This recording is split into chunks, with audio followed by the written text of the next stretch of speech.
On the night of the 30th anniversary of the world's most powerful criminal organization, a man dared to eliminate the woman who had silently built his empire, right in front of all the other bosses. He placed his mistress in the most sacred seat on the council, but he didn't know that every alliance, every peace treaty, every war prevented, all thanks to the hand of the woman he had just betrayed. And tonight, the truth will be revealed. This story is going to be long and dramatic. Watch until the end, and comment with the name of the city you're watching in so I know how far the story has progressed.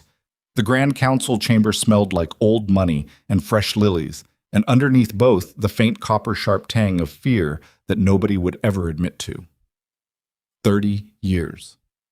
That was how long the Dominion Syndicate had existed as a single body. 30 years of blood compacts, territorial wars fought and ended in back rooms, and enough buried secrets to fill every cemetery from here to the coast. Tonight was supposed to celebrate that legacy. Every chandelier in the Palazzo Nera had been lit, every crystal glass polished until it could cut light into diamonds. 300 seats arranged in a horseshoe pattern around the ceremonial council table, each one assigned to a name that could make entire cities go quiet. Cassian Vescari stood at the head of that table like he owned the air in the room. He was 53 years old, silver threading through dark hair that he wore slicked back in the old style. And he had the kind of jaw that photographers loved and enemies remembered. His suit was midnight blue, custom cut, and he wore it the way a general wears a uniform, not for comfort, but for effect. His hands were clasped behind his back. His chin was tilted at exactly the angle that said he had already decided how tonight would go, and anyone who disagreed could choke on it. The dawns were arriving in waves. Aldo Ferrante from the eastern seaboard, a man built like a collapsed building with hands that could crush walnuts without trying. Soren Cade from the northern territories, lean and pale and quiet in a way that made people check their backs when he left a room. The Quispe brothers from the western corridor, who never spoke at the same time and never disagreed with each other, which made negotiations with them feel like arguing with a mirror. Ileana Stojic, the only woman who ran a family outright, her reputation written in the scar that curved from her left ear to the corner of her mouth. They filed in. They shook hands. They smiled with teeth that had bitten through lies for decades, and every single one of them glanced toward the empty chair. It sat at the right hand of the council head, an ornate, high-backed seat carved from dark wood, older than the Syndicate itself. The seat had been occupied by Valentina Moreau for 20 years, not because she was Cassian's wife, not because tradition demanded it, because every Dawn in this room understood, in the private silence of their own calculations, that Valentina was the reason most of them were still alive.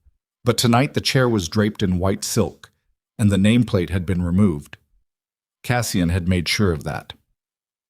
"She won't be sitting there," he told Marco, his underboss, 3 hours before the doors opened. He said it casually, the way someone might mention a change in the dinner menu. "Celeste will take the seat."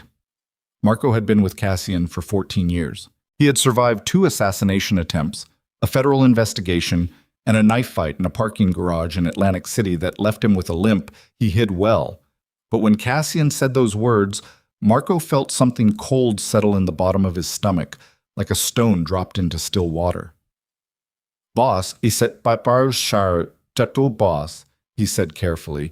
"That chair, the families see it as—" "I know what they see it as." Cassian turned from the window. The city glittered 30 stories below. "That's exactly why I'm doing it." Marco opened his mouth, then closed it. He had learned over 14 years to recognize the moments when Cassian was not asking for advice. This was one of them. The decision had been made. It had probably been made weeks ago, maybe months, in whatever private chamber of resentment Cassian had been building since the day he realized his wife commanded a loyalty he could never buy. Because that was the truth nobody said out loud. Cassian Vescari was the face of the Dominion Syndicate. The name on the treaties, the voice in the room, the hand that signed the orders. But the machine that kept those treaties alive, the invisible architecture of favors and debts, and whispered compromises that prevented the whole thing from collapsing into open war. That had always been Valentina. She never asked for credit. She never attended the public meetings unless protocol demanded it. She moved through the Syndicate's tangled politics, the way water moves through cracks in stone, finding the path, filling the gaps, holding the structure together from the inside where no one thought to look. Cassian knew. On some level, buried beneath ego and pride, and the particular fury of a powerful man who suspects he might be less powerful than he appears, he knew, and it ate at him. It had been eating at him for years, slow and corrosive, like rust on iron. So tonight, on the grandest stage the Syndicate had ever built, he would remind everyone who held the title, who wore the crown, who sat at the head of the table, and he would put his mistress in his wife's chair to make sure the message was impossible to miss. Celeste Arden arrived at 8:15. She was 31, auburn-haired, with the kind of beauty that came from discipline.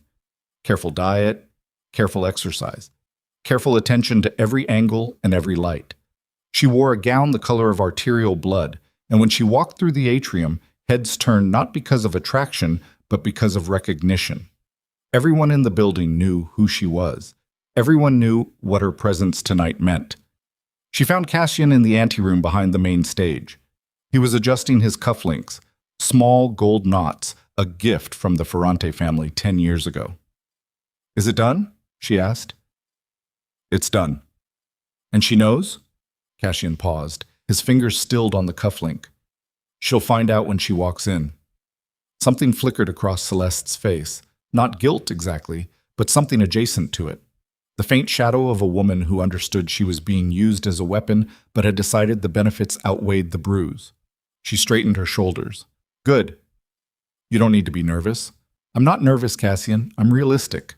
She met his eyes. "Half the people in that room would rather see me dead than sitting in that chair. Half the people in that room work for me. Half the people in that room tolerate you because of her." The silence that followed was the kind that breaks things. Cassian's jaw tightened. A muscle jumped near his temple. He turned back to the mirror and finished with the cufflink, and when he spoke again, his voice had the flat, controlled quality of a man who has decided not to hear what was just said. "Sit in the chair, Celeste. Smile. That's all you need to do." The ceremony began at 9. The Palazzo Nera's grand chamber was built like an amphitheater, rising tiers of seats surrounding the central council table, with the ceremonial chair positioned just below the elevated platform where the head of the Syndicate would deliver the loyalty oath. The lighting was warm but precise, designed to make every face visible, every expression readable. In a room full of people who had built careers on hiding their intentions, the architecture itself was an act of aggression. Cassian took the stage with the confidence of a man who had rehearsed this moment in front of a mirror. He spoke about legacy, about sacrifice, about the blood that had been spilled to build something that transcended any single family. His voice was rich and practiced, filling the chamber without effort, and for the first few minutes the room gave him what he wanted: attention, respect, the performance of loyalty. Then he gestured toward the ceremonial chair. "Tonight," he said, his voice dropping into a register meant to convey gravitas, "we honor not just the past, but the future. And I have chosen someone to sit beside me who represents that future." Celeste rose from the second row. The red gown caught the light. She walked toward the chair with measured steps, chin up, eyes forward, and every person in the room understood what was happening before she reached it. The silence didn't fall. It crashed. Aldo Ferrante was the first to react, not with words, with motion. He reached up to the lapel of his jacket where his family crest was pinned, a small bronze emblem that every Don wore to formal council gatherings. He unpinned it, held it between two thick fingers for a moment, looking at it the way a man looks at something he's about to throw away. Then he set it on the table in front of him. The sound it made, bronze on polished wood, was barely audible. But in that silence, it hit like a gunshot.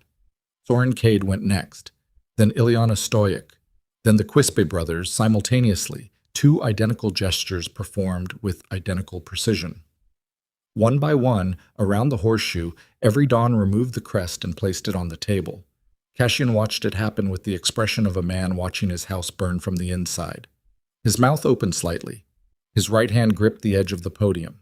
The speech he had prepared, boom, the oath of loyalty that every Don was supposed to repeat, died in his throat like a match dropped in water. "What is this?" His voice came out wrong. Too high, too thin. The voice of a man who has just discovered that the ground beneath him is not as solid as he believed. Nobody answered. They didn't need to. The crests on the table said everything. We don't swear allegiance to a chair. We don't swear allegiance to a title. And we sure as hell don't swear allegiance to a man who thinks loyalty is something you can rearrange like furniture. Celeste stood beside the ceremonial chair, frozen. She hadn't sat down yet. Some instinct, survival perhaps, or the particular intelligence of a woman who had spent years navigating dangerous men, told her that sitting now would be the last mistake she ever made.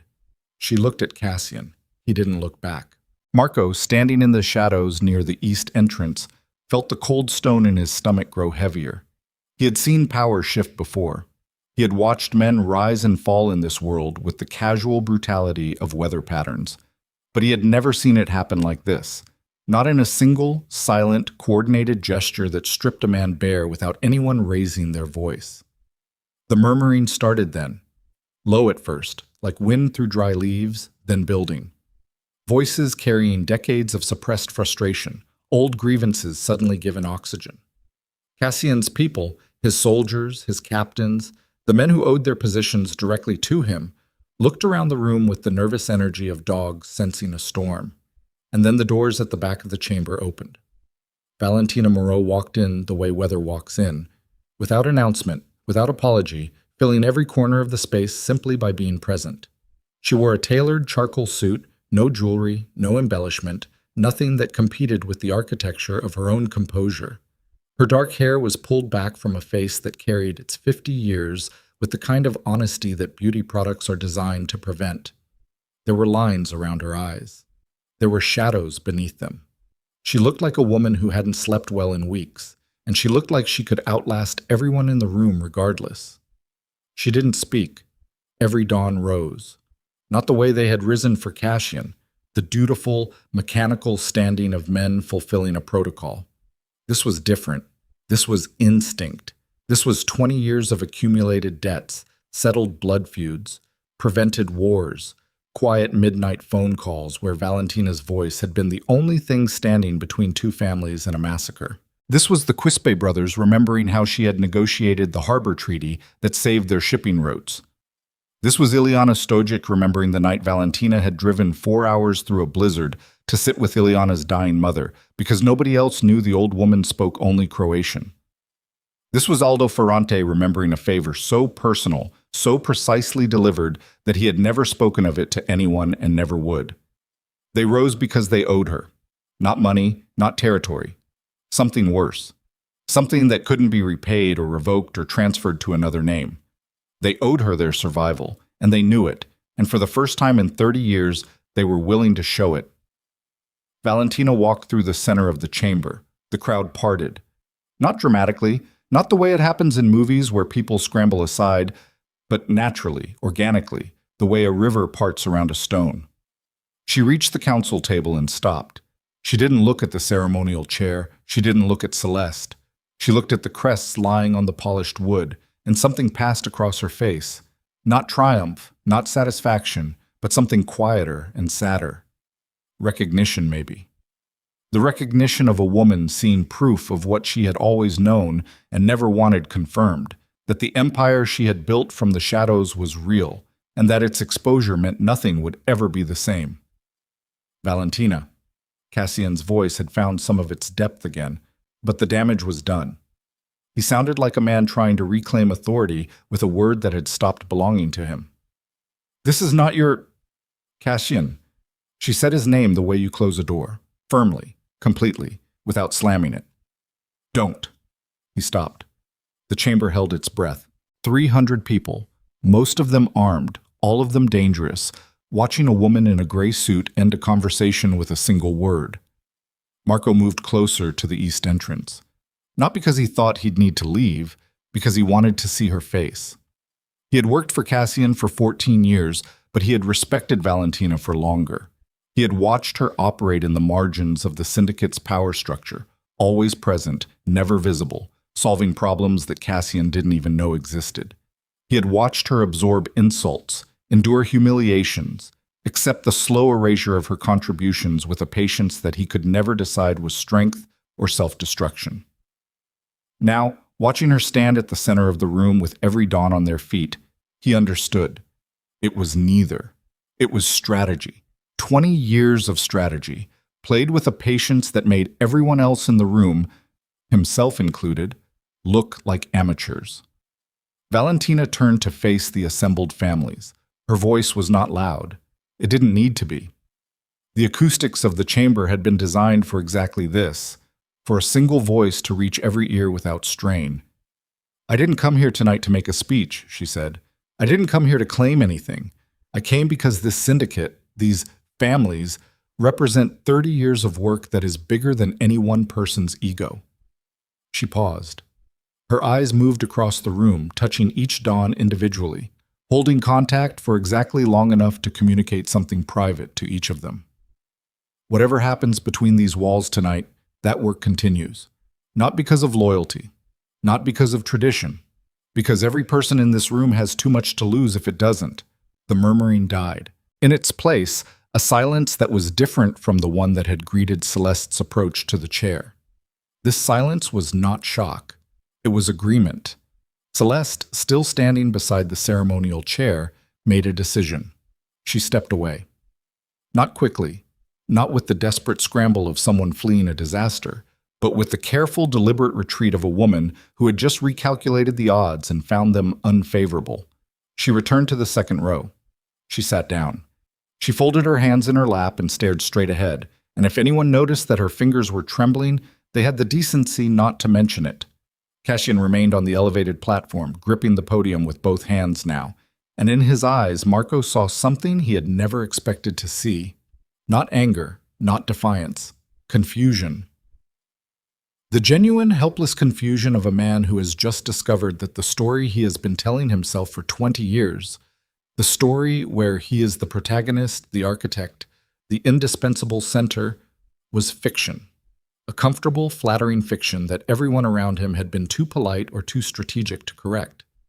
Until now. The crests still lay on the table. Nobody moved to reclaim them. And then, because the universe has a particular talent for cruelty, a phone rang. Not one of the elegant devices carried by the Dons. Not a secured line or an encrypted channel. A burner phone, cheap plastic, taped to the underside of the council table itself. It rang with the flat, tinny insistence of something designed to be disposable, and the sound cut through the chamber's loaded silence like a blade through silk. Marco saw it first. He moved fast, faster than his limp should have allowed, dropping to his knees beside the table and pulling the phone free from the adhesive strip holding it in place. He looked at the screen. Unknown number. He looked up at Valentina, not at Cassian, and that instinctive choice told him something about himself he would spend weeks processing. Valentina nodded. Marco answered. The voice on the other end was distorted, digitally altered, stripped of identifying characteristics, reduced to a flat mechanical tone that could have belonged to anyone or no one. Congratulations on the anniversary. By dawn, there won't be anyone left to celebrate the 31st. The line went dead. Marco lowered the phone. His face had gone the color of old paper. He turned to the room, opened his mouth, but the words tangled in his throat because he understood, with the crystal clarity of a man who has spent his life reading threats, that whatever was on the other end of that call was not a bluff. Before he could speak, a sealed envelope dropped from somewhere above, slid through the ventilation grate in the ceiling and landed on the council table with a soft, papery thud that somehow carried more weight than anything Cassian had said all evening. It landed directly on top of the abandoned crests, as if the timing had been choreographed. Valentina reached for it. Her hands were steady. She broke the seal, pulled out the contents, and began to read. The color drained from her face in stages, not all at once, but piece by piece, like watching a photograph fade in reverse. Her jaw tightened. Her breathing changed, became shallower, more controlled. The breathing of someone who has just learned something terrible and is choosing, deliberately, consciously, not to panic. She looked up from the dossier. Her eyes found Marco's across the table. "Lock the doors," she said quietly. "Every exit. Now." "Valentina, what?" "Marco." Her voice cut clean. Lock the doors. No one leaves this building." Marco moved. He didn't ask again. Behind him, the chamber erupted into noise. Dons rising from their seats, bodyguards reaching for weapons, voices colliding in a dozen different languages and accents. 30 years of fragile cooperation threatening to shatter in real time. Valentina spread the dossier across the council table. Floor plans, photographs, timing charts, communication frequencies. A blueprint so detailed, so meticulously constructed that it could only have been assembled by someone with intimate knowledge of the Syndicate's security protocols, personnel rotations, and architectural vulnerabilities. It was a kill order. Every Don, every underboss, every senior member of every family present in the Palazzo Nera tonight. Coordinated strikes, synchronized timing, no survivors. And the timestamp on the operational window read, "Tonight." Valentina looked up from the documents and scanned the room. 300 faces, most of them afraid, some of them furious, a few already calculating escape routes that the dossier told her no longer existed. She saw 20 years of careful, invisible work threatening to collapse in a single night. She saw the families she had bled for, lied for, sacrificed her marriage and her pride and her name for, standing on the edge of destruction. And she saw Cassian, still on the platform, still gripping the podium, staring at her with an expression that had finally shed every layer of pretense and settled into something raw and unfinished. The look of a man who has just realized that the woman he tried to erase is the only person in the room who might be able to save them all. Valentina straightened. She placed both palms flat on the table, leaned forward, and addressed every Don in the chamber with the voice of someone who had spent 2 decades earning the right to be heard. "Someone in this room helped build this plan," she said. "Someone with access to our security, our schedules, our blind spots. And that someone is counting on the fact that right now you are all too afraid and too angry to think clearly." She paused. "Let the words settle. Let them find the cracks. They are wrong." The room went still. Outside the Palazzo Nera, the city continued its indifferent rhythm. Traffic, distant sirens, the pulse of a world that had no idea what was unfolding behind these walls. Inside, 300 of the most dangerous people on Earth stood in a locked room with a death sentence and a woman in a charcoal suit who refused to let them die. And somewhere in the building, behind a trusted face and a family crest that had been laid on the table with perfect, practiced sincerity, the architect of the massacre waited. The dossier lay open on the council table like a wound.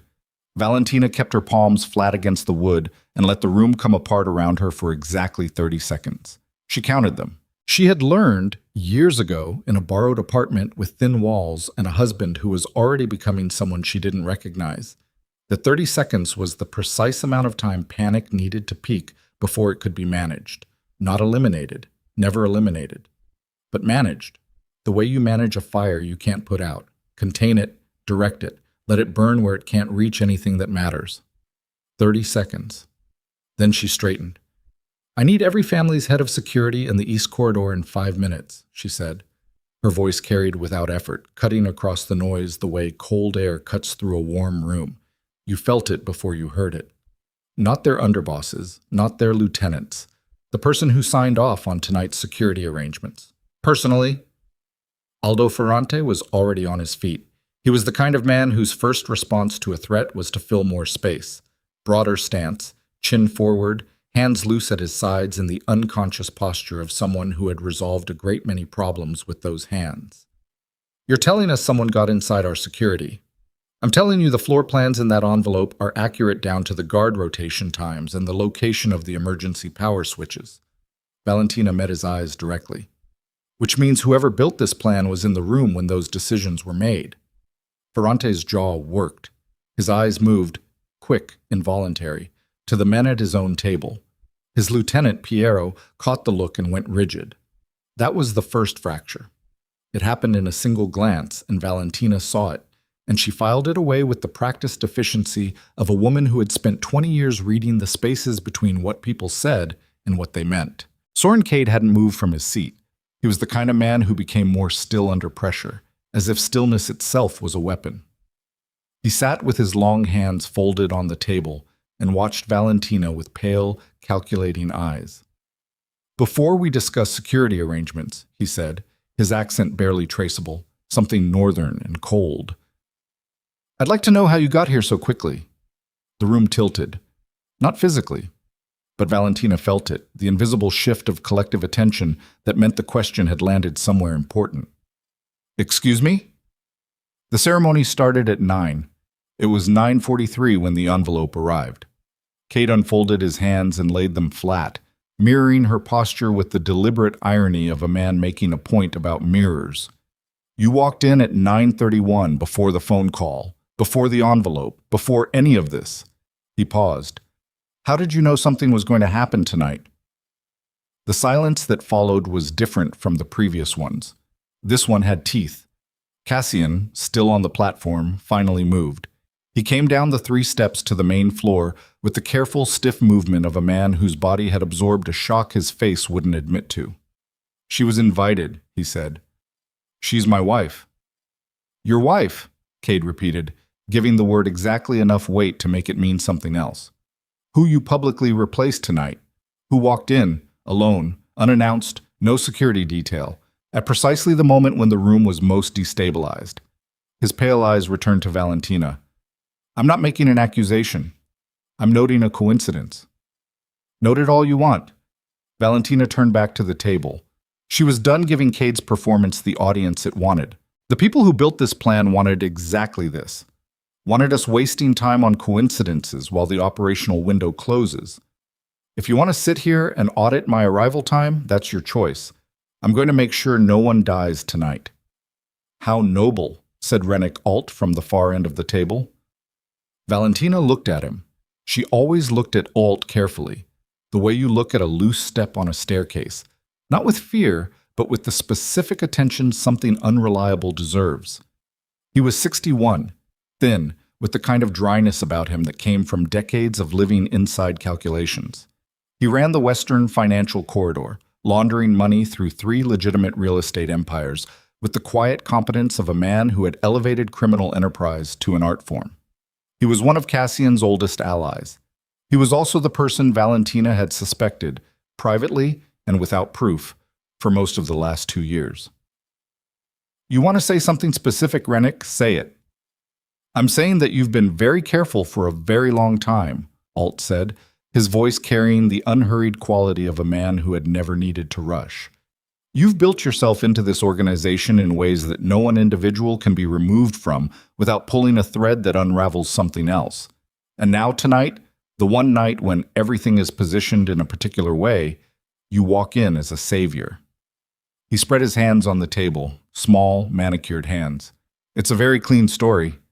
Stories about me have never been clean. Valentina held his gaze. You know that better than most. Something moved behind Alt's eyes. Not guilt. Rennick Alt had metabolized guilt so long ago it had become something else entirely, but recognition. A flicker of it, quickly shuddered. Marco was watching from the east entrance.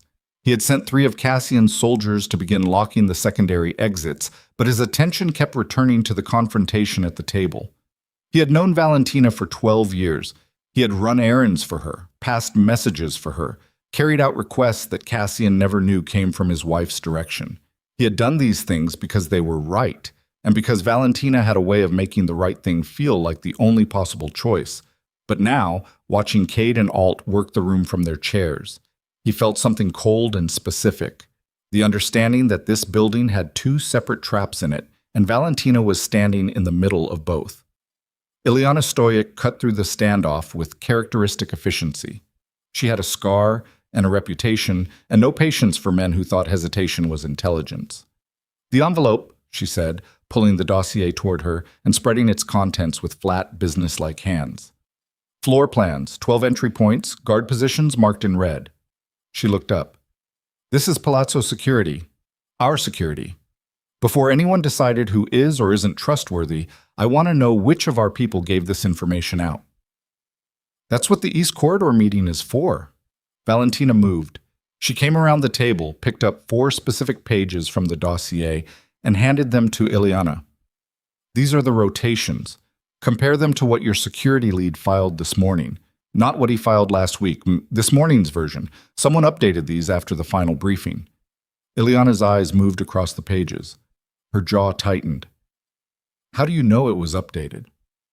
Because the timestamps on the originals don't match the format our security coordinator uses. Whoever made the substitution copied the layout but missed that detail. Valentina's voice was level, clinical, stripped of the particular satisfaction that would have made her sound like she was performing. It's a small thing, easy to miss if you're not looking for it.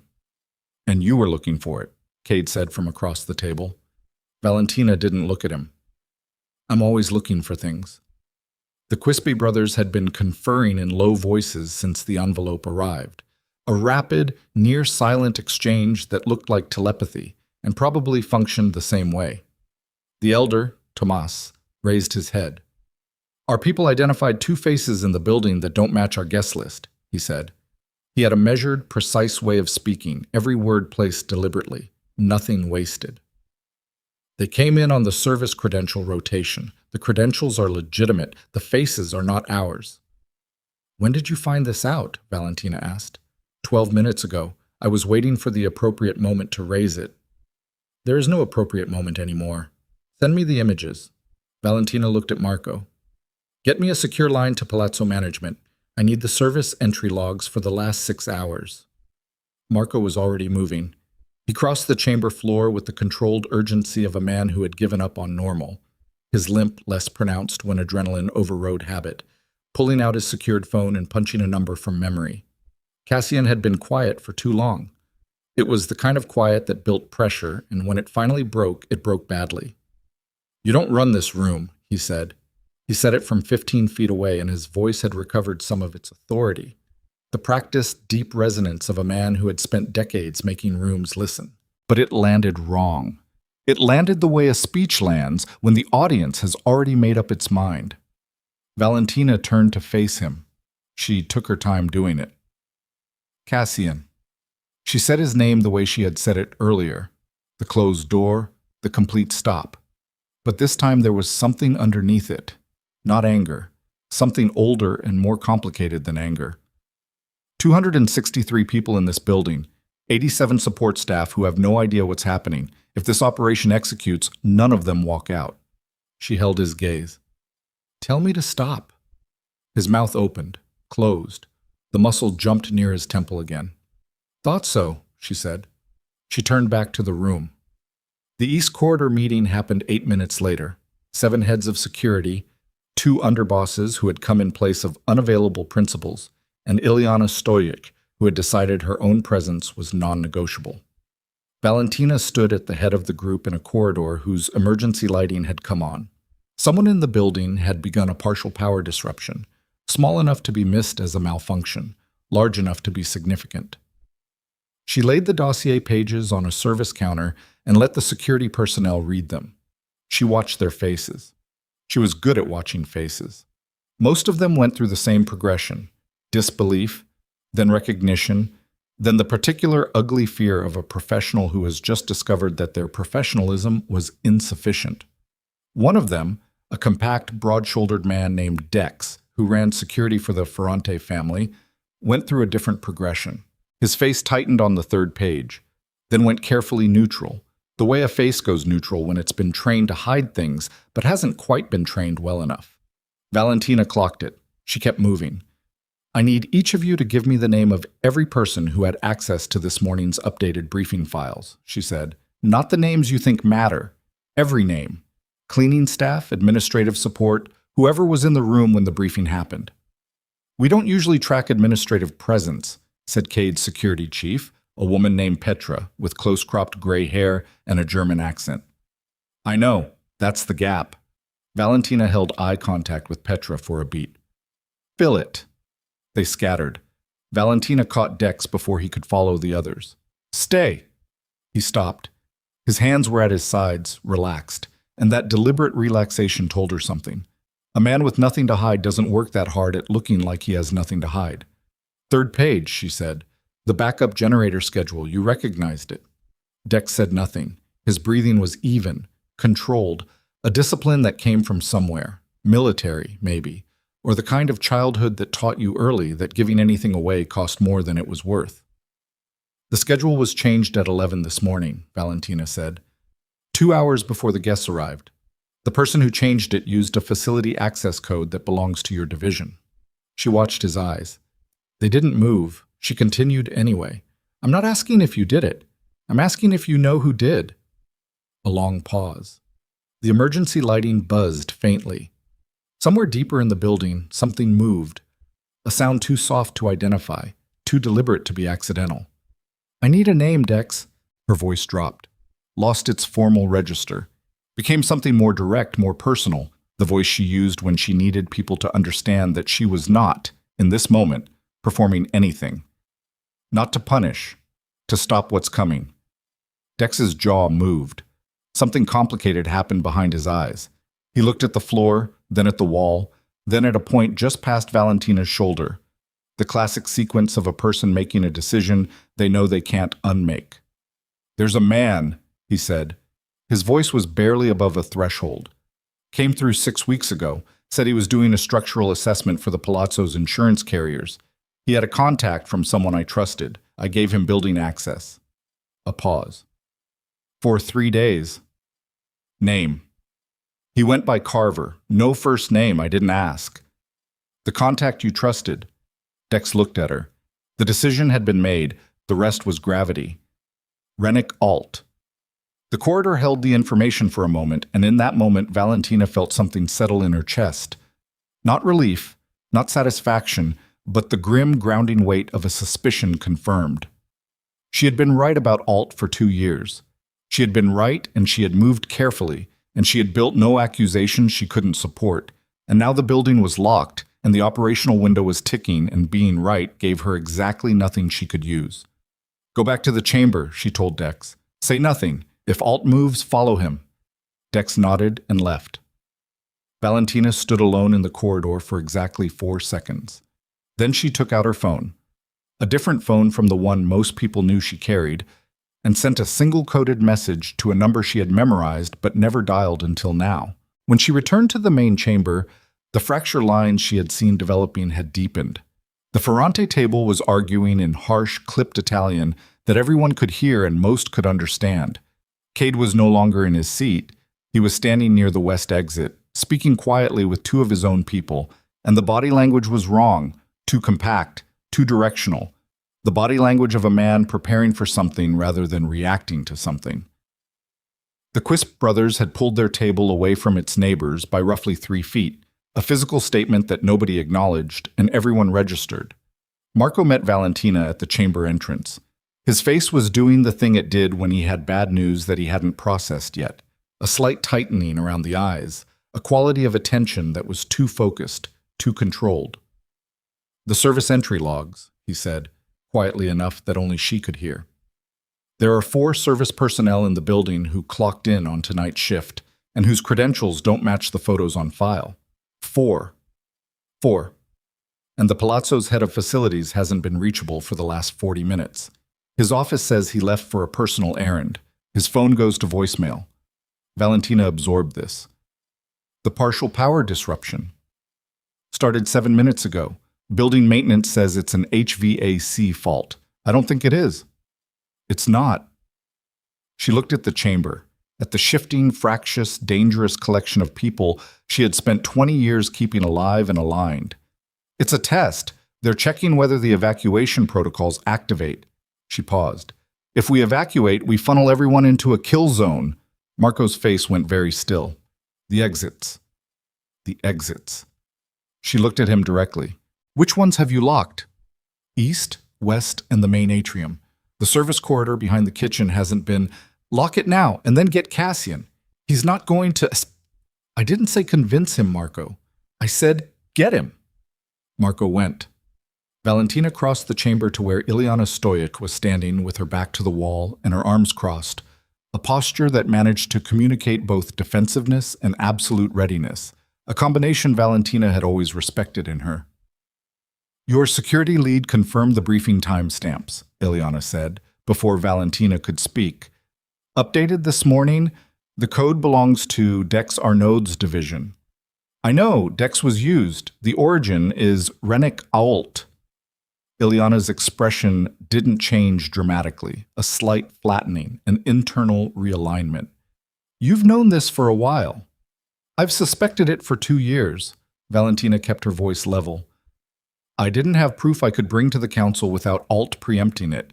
He has 3 council members who owe him significant financial debt. Any accusation I made without hard evidence would have been reframed as a desperate wife making trouble, Ileana said. Flat, clinical, accurate. Yes. Ileana looked at the dossier pages she still held. And now?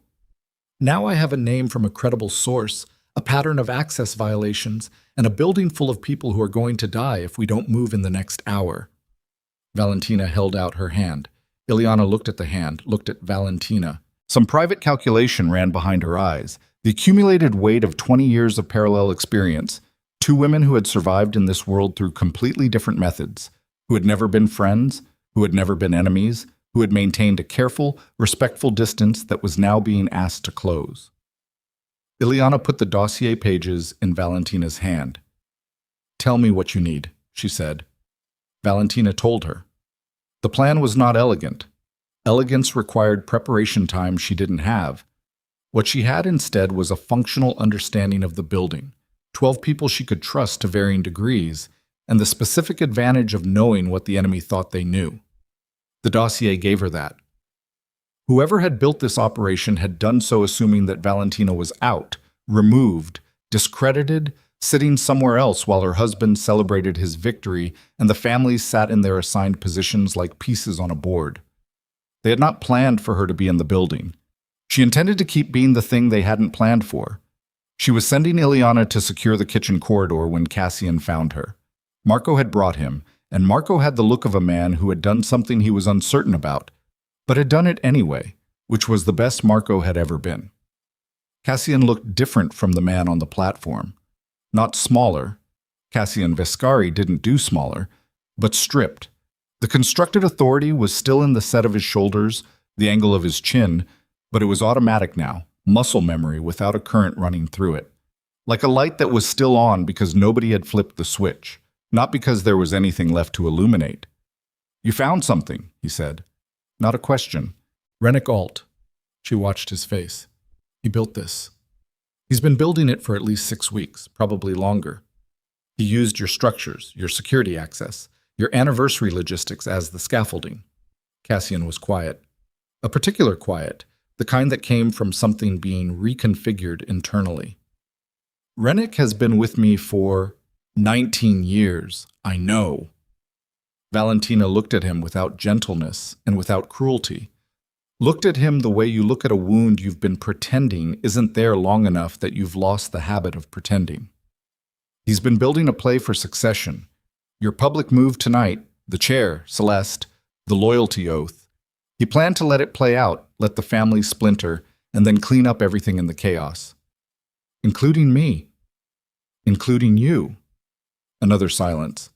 The emergency lighting made the shadows in the corridor deeper, made Cassian's face look older and more honest than the version she had lived with for 20 years.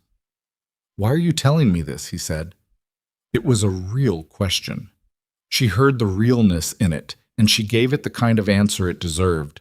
Direct, undecorated, the truth in its working clothes. Because I need you to do something only you can do, she said. Alt has 3 council members in debt to him.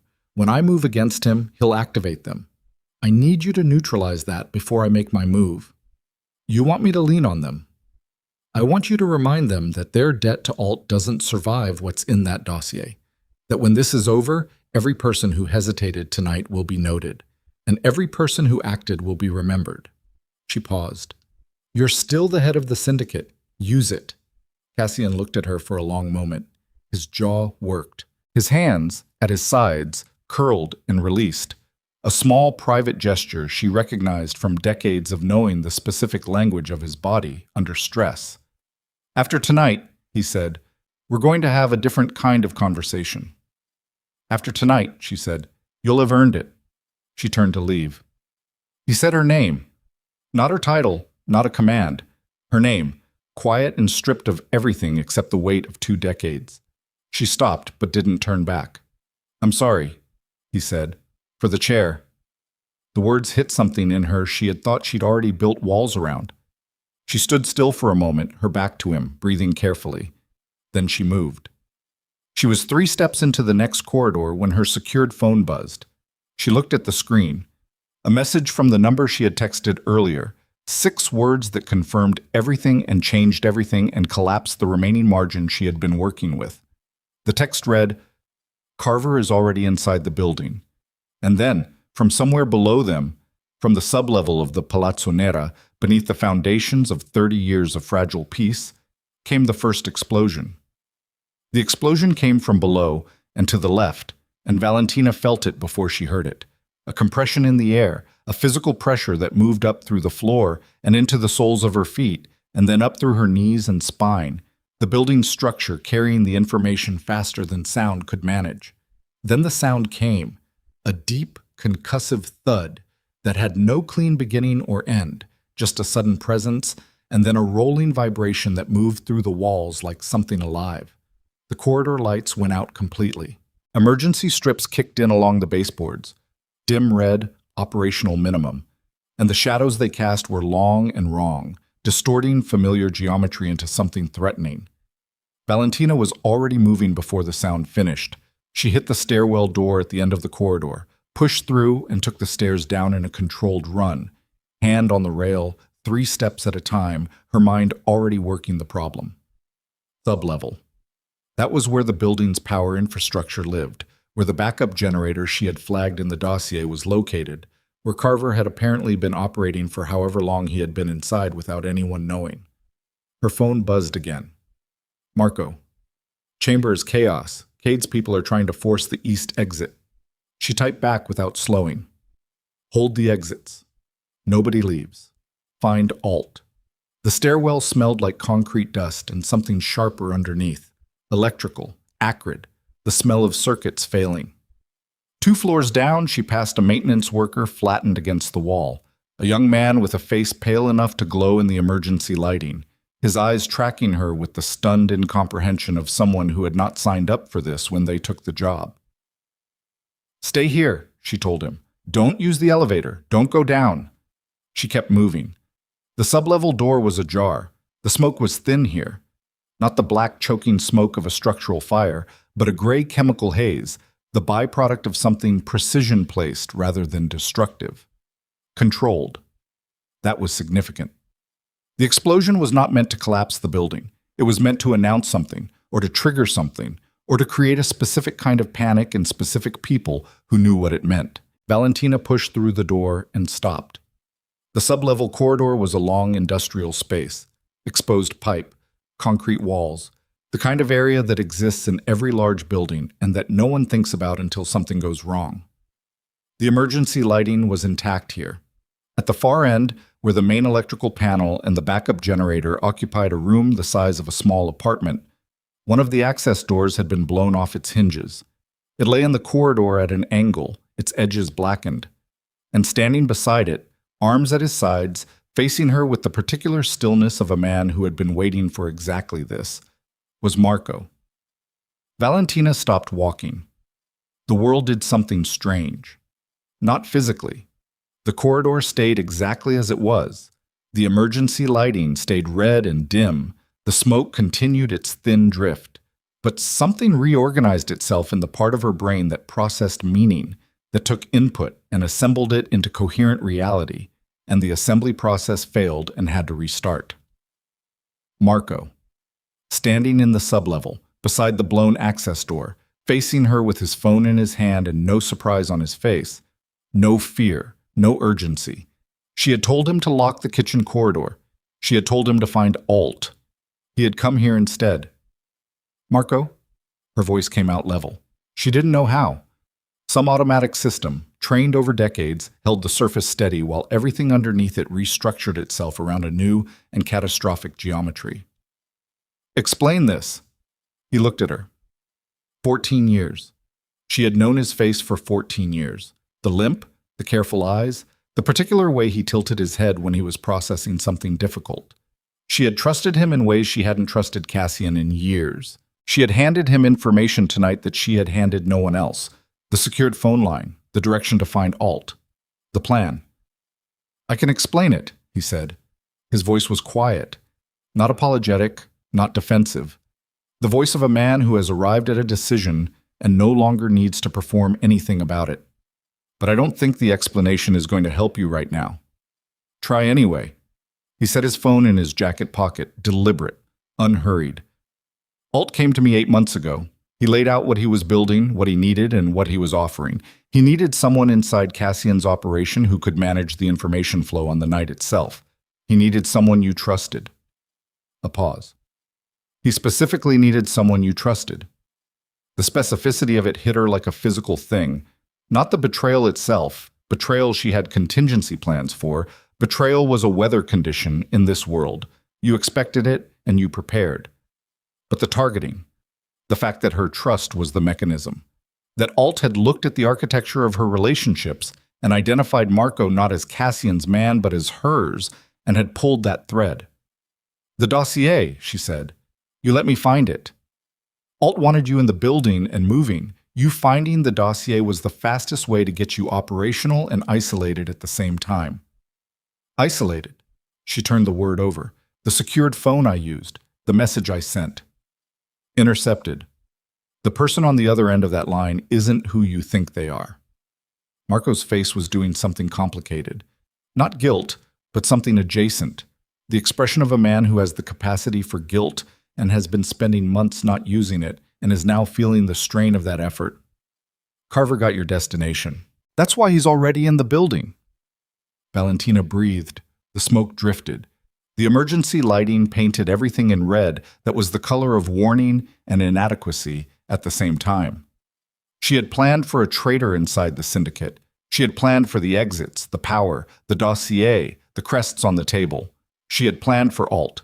She had run scenarios for 2 years, building contingencies on contingencies, and in every scenario, every single one, Marco was on her side. "Where is Carver now?" she said. Not a question. The flatness of it was its own kind of question. "Moving to the council chamber." "Through which route?" Marco hesitated. 1 second. In that second, something shifted in the architecture of whatever he was and had been, and she watched it happen with the helpless, clinical attention of a woman who had spent 20 years reading the spaces between things. "Marco." Her voice dropped. Lost the flatness. Became something direct and personal. The voice she had used with Dex in the corridor upstairs, but this time with the full weight of 14 years underneath it. "Whatever Alt promised you, whatever this is. You know what happens to 300 people in that chamber if Carver reaches them." "I know." His jaw moved. "I've been knowing for 8 months. And you're telling me now." "I'm telling you now." She looked at him. He looked at her. The emergency lighting buzzed. Somewhere above them, muffled by floors and concrete and the massive, indifferent structure of the building, she could hear voices. The crowd noise of panicked, dangerous people trying to decide what to do. "Service Corridor B," Marco said. "It runs parallel to the main east hallway. Carver will use it to access the chamber from behind the stage platform." Valentina was already moving toward the stairwell. "Valentina?" Marco's voice stopped her at the door. She didn't turn. "Alt is in the chamber. He's been there the whole time. The move against Cade's exit, Alt's people triggered it to keep attention at the east wall." She pushed through the door and ran. The main chamber had deteriorated further in the minutes she had been in the sublevel. The horseshoe of tables had broken apart. Some groups clustered defensively. Others pressed toward exits that weren't opening. The whole organized architecture of the Syndicate's anniversary ceremony collapsed into something that looked less like a council and more like a siege. Cassian soldiers had formed a loose perimeter around the platform, and they had their hands near weapons that they hadn't drawn yet, which was the only mercy currently operating in the room. Valentina came through the north entrance, and Cassian saw her immediately. He crossed to her in 6 strides, and she registered the change in him. The stripped quality she had seen in the corridor had deepened, the performance scaffolding fully down now, leaving something rawer, and in its rawness, more genuinely dangerous than the constructed version she had been married to for 2 decades. "There was an explosion," he said.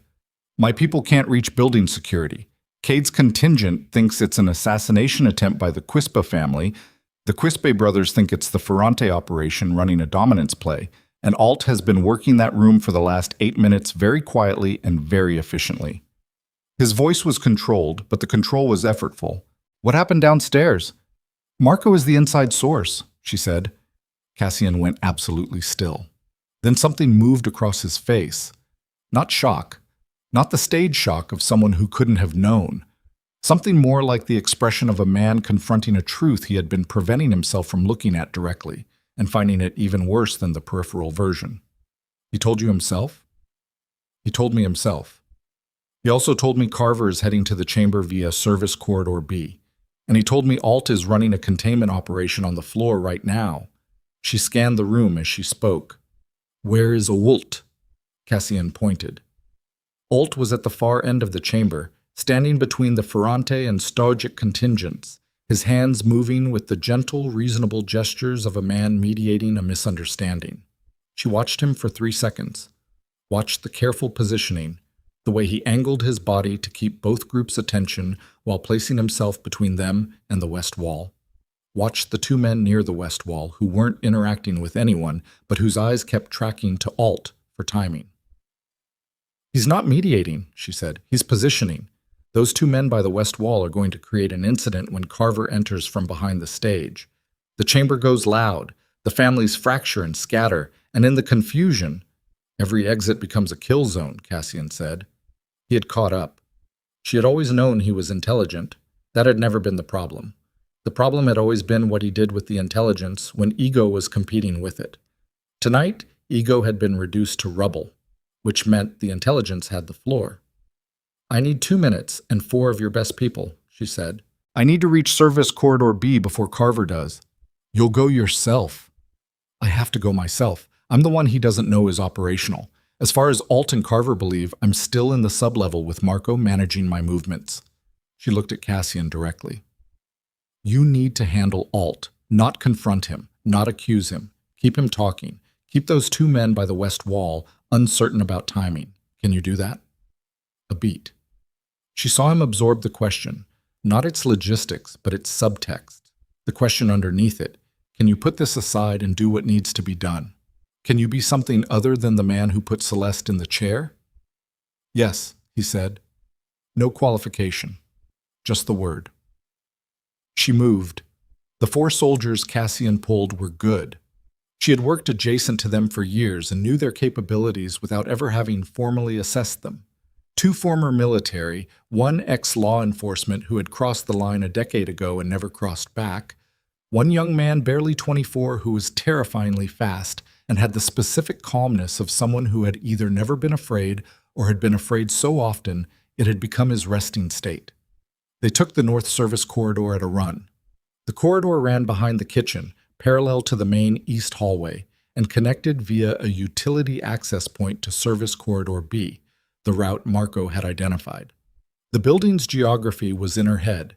She had studied the Palazzo Nera's floor plans 3 months ago when the anniversary location was confirmed. Not because she expected tonight, but because studying the floor plans of places where dangerous people gathered was a habit so old she no longer thought of it as preparation. It was just what her brain did with an address. Service Corridor B was narrow, single file, exposed pipe running along the ceiling, rubber matting on the floor that muffled footsteps in a way that could work for either side. The door at the far end accessed the area directly behind the stage platform, a space used for equipment storage and speaker routing that opened via a panel into the rear of the chamber. She stopped the group at the corridor's midpoint, held up her hand, listened. Footsteps. Not running, measured, professional, the footsteps of someone who knew where they were going and had timed their arrival to a schedule. 2 sets, she thought. Maybe 3. She positioned the 4 soldiers, 2 crouched behind a service cart, 1 flat against the right wall, the young fast one in the shadow of a pipe junction. She stepped into the center of the corridor. Carver came around the bend 12 seconds later.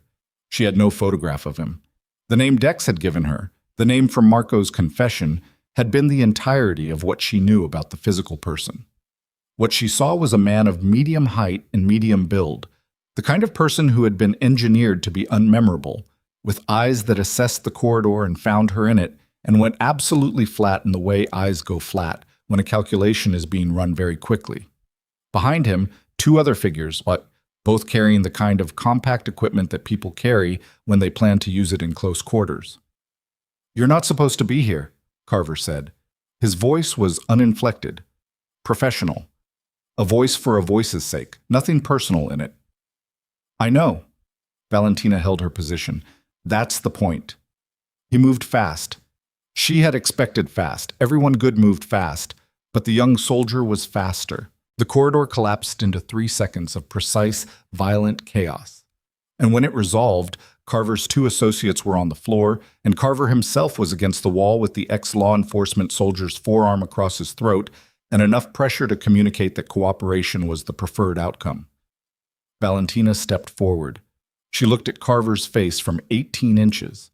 His eyes were still doing the calculation, running options, measuring angles, the continuous operational assessment of a professional who had not yet accepted that the situation was concluded. "Alt sent you," she said.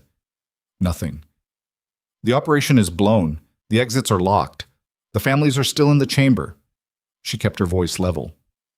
"Whatever you were promised, whatever you were paid, the person who made those promises is standing in a room with 260 people who now have a very specific reason to want him dead."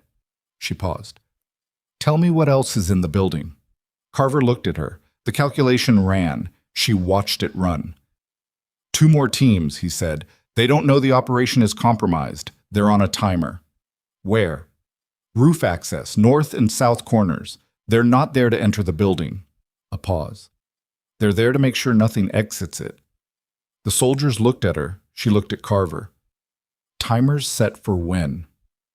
14 minutes from when I was supposed to send a confirmation signal." He held her gaze.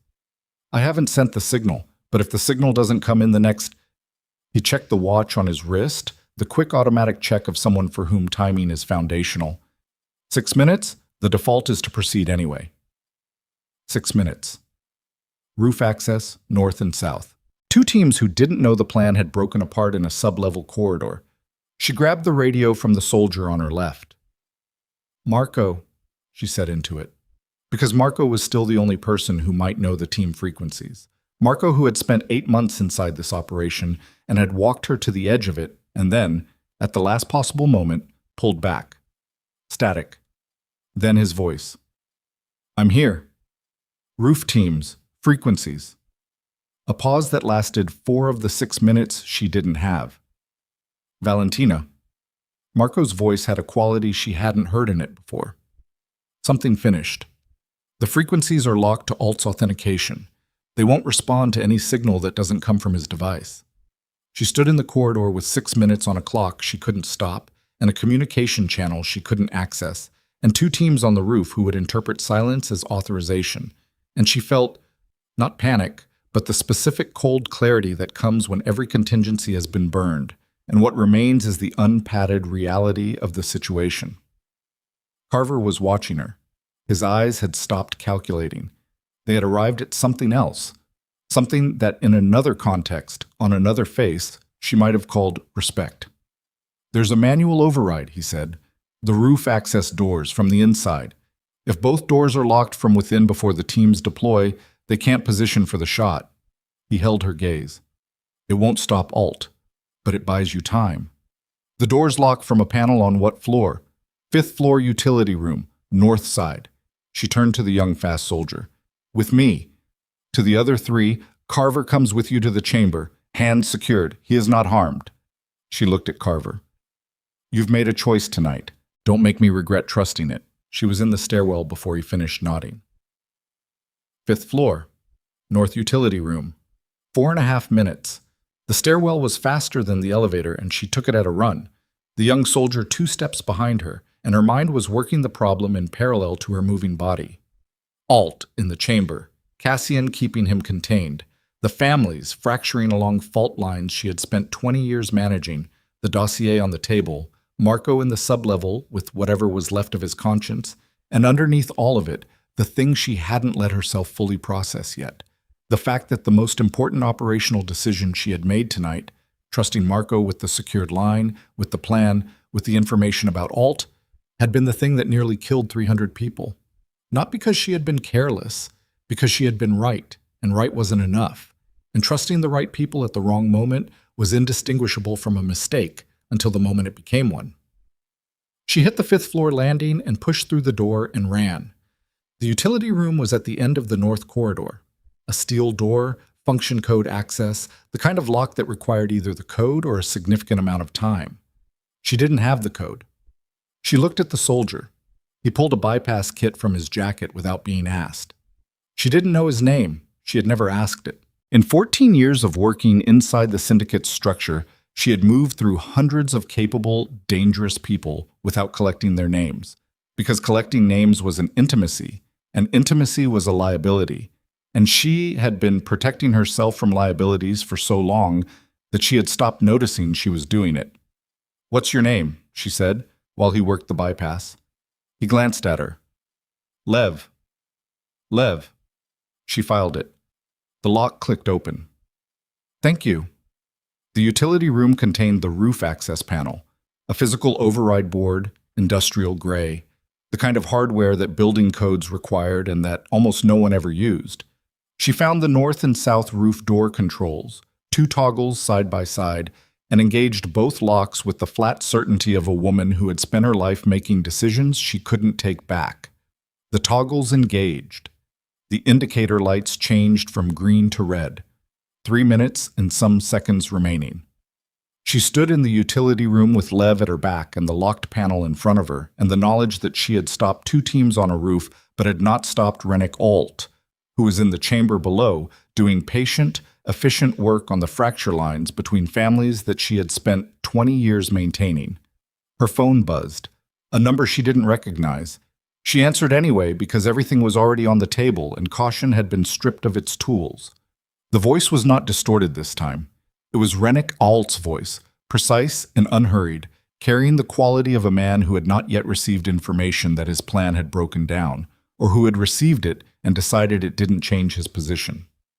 "Valentina," he said, "I think it's time you understood something about tonight." She waited. Let him carry the weight of the silence. "The dossier was real," he said. "The operation was real. But there are elements of this that you haven't accounted for because the information you've been working from was constructed to lead you in a specific direction." A pause. The roof teams were never the mechanism. They were a distraction. Something to find, something to stop, something to make you feel like you'd gotten ahead of it. His voice was almost gentle, the gentleness of a man explaining something to someone he respects enough to explain.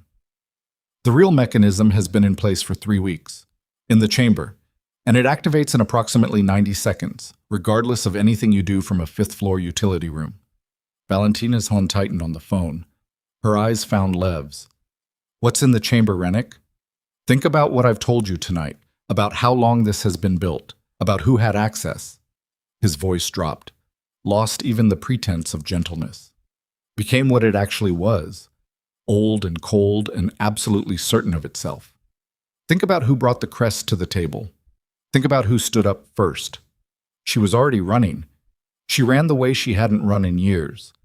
Not the controlled urgency of the stairwells, not the tactical movement of someone managing a situation, but a full desperate sprint that burned through every careful layer she had built around herself and reached the animal underneath. The 5th-floor corridor blurred. Lev kept pace 2 steps behind her without being asked, without a word, just presence and footfall and the sound of someone who understood that questions were finished and movement was everything. Think about who stood up first. Ferrante. Aldo Ferrante had unpinned his crest first. The sound of bronze on polished wood, barely audible. The first domino. And then the cascade, Cade, Stojic, the Quispe brothers. But Ferrante first. Always Ferrante first. The man built like a collapsed building who had been in the Eastern Seaboard operation for 31 years, who had resources and infrastructure and a reach that made even Cassian's apparatus look regional. Ferrante, who had a debt to Valentina so personal he had never spoken of it to anyone, or so she had believed. The stairwell door hit the wall when she pushed through it. She took the stairs 4 at a time, her hand barely touching the rail, and her mind was running the geometry. Alt said 3 weeks. Alt said the mechanism was in the chamber. Alt said, think about who stood up first. And the shape of it was assembling itself into something she didn't want to look at directly, because looking at it directly meant accepting that the framework she had used to operate tonight was built on a fault line she hadn't detected. Ferrante had access to the building's guest credential system.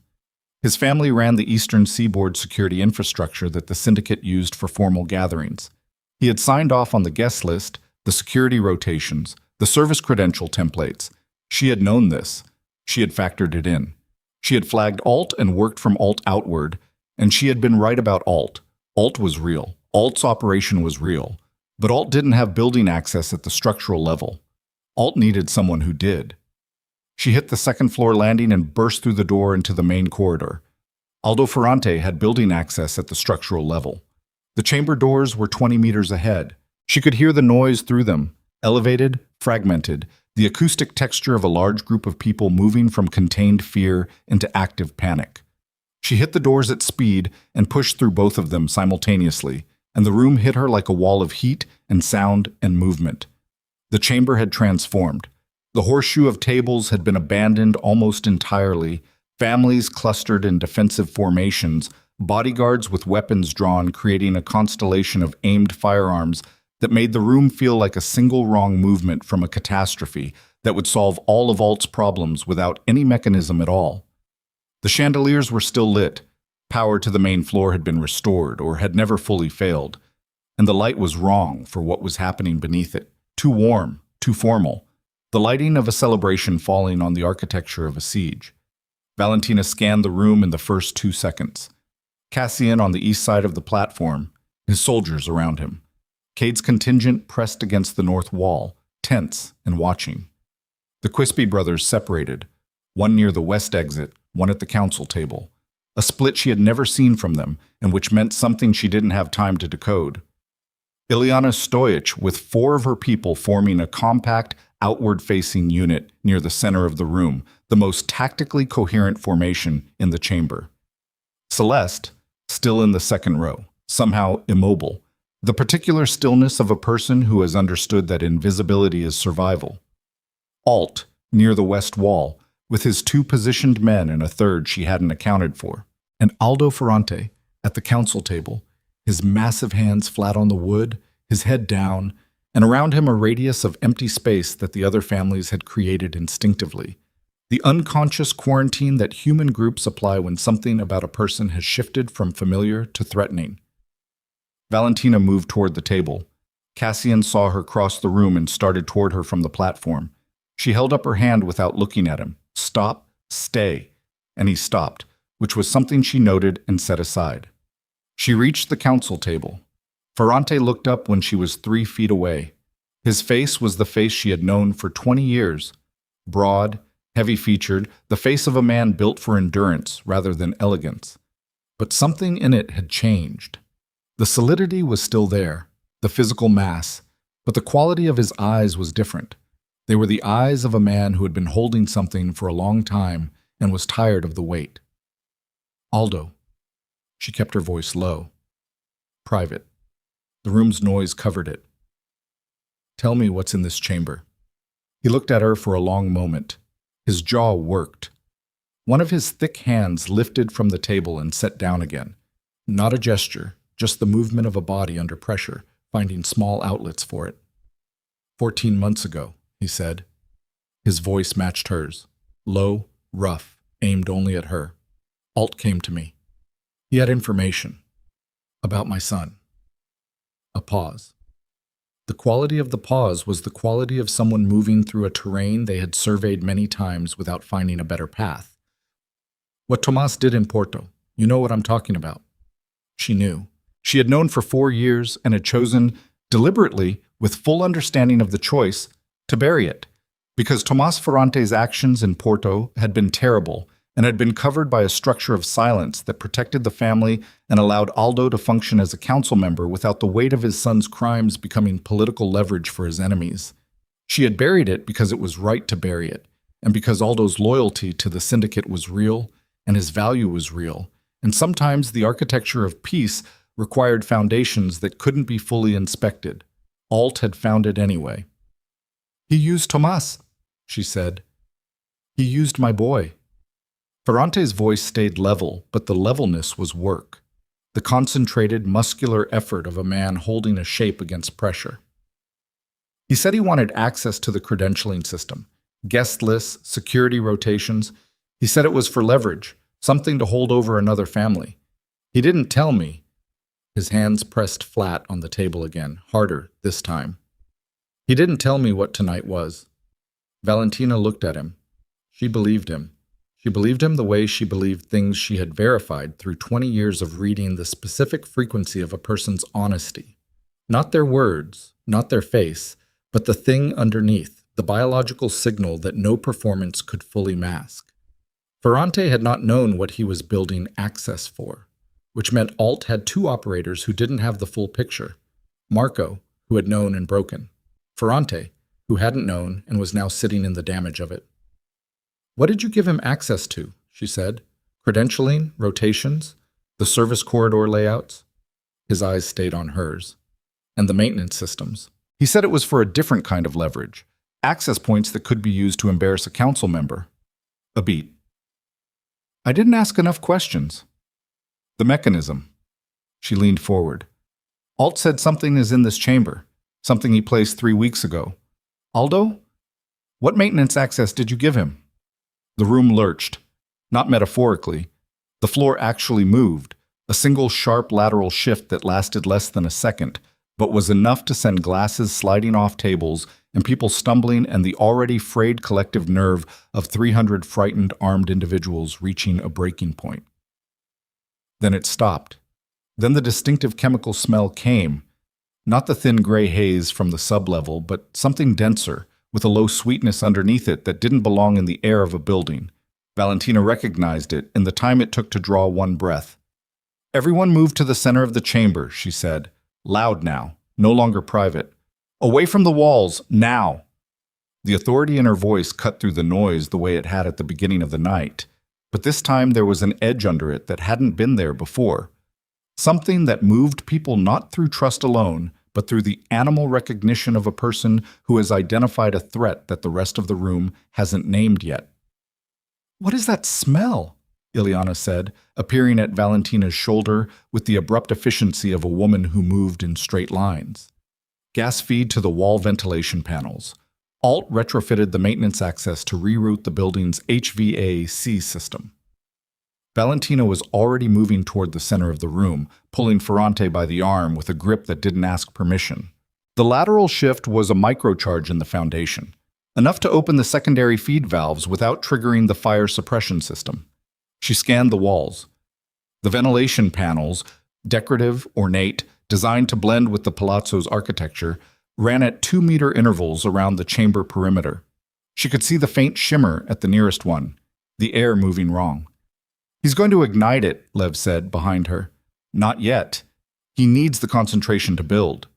She turned to Cassian, who had crossed the room and was 2 feet away, close enough that she could see the exact quality of his attention. Stripped down, focused, the face of a man running on nothing but the present moment. "The ventilation panel controls. Are they accessible from the chamber or externally?"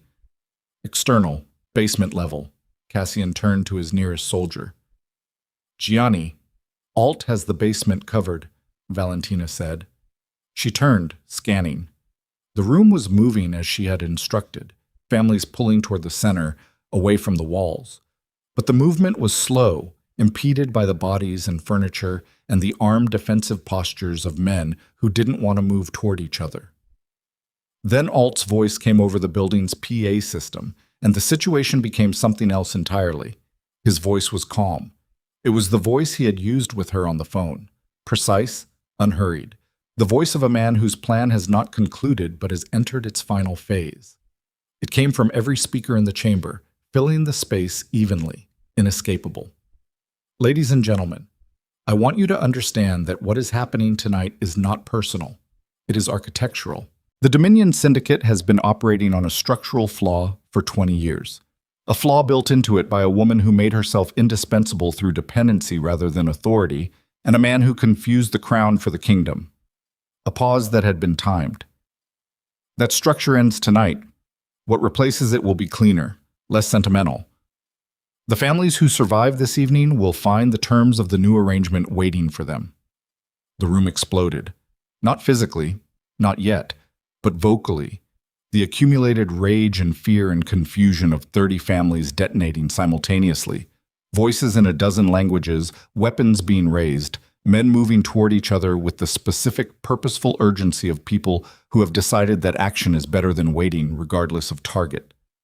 "Nobody fires a weapon in this room," Valentina said. She said it once, at full volume, with everything she had behind it. "The gas concentration is still building. One spark ends this for all of us." It worked. Barely. The room held, weapons stayed raised, but fingers stayed off triggers, and in that single suspension of momentum she had 2 seconds to think. Alt was external. He was operating from somewhere outside the chamber.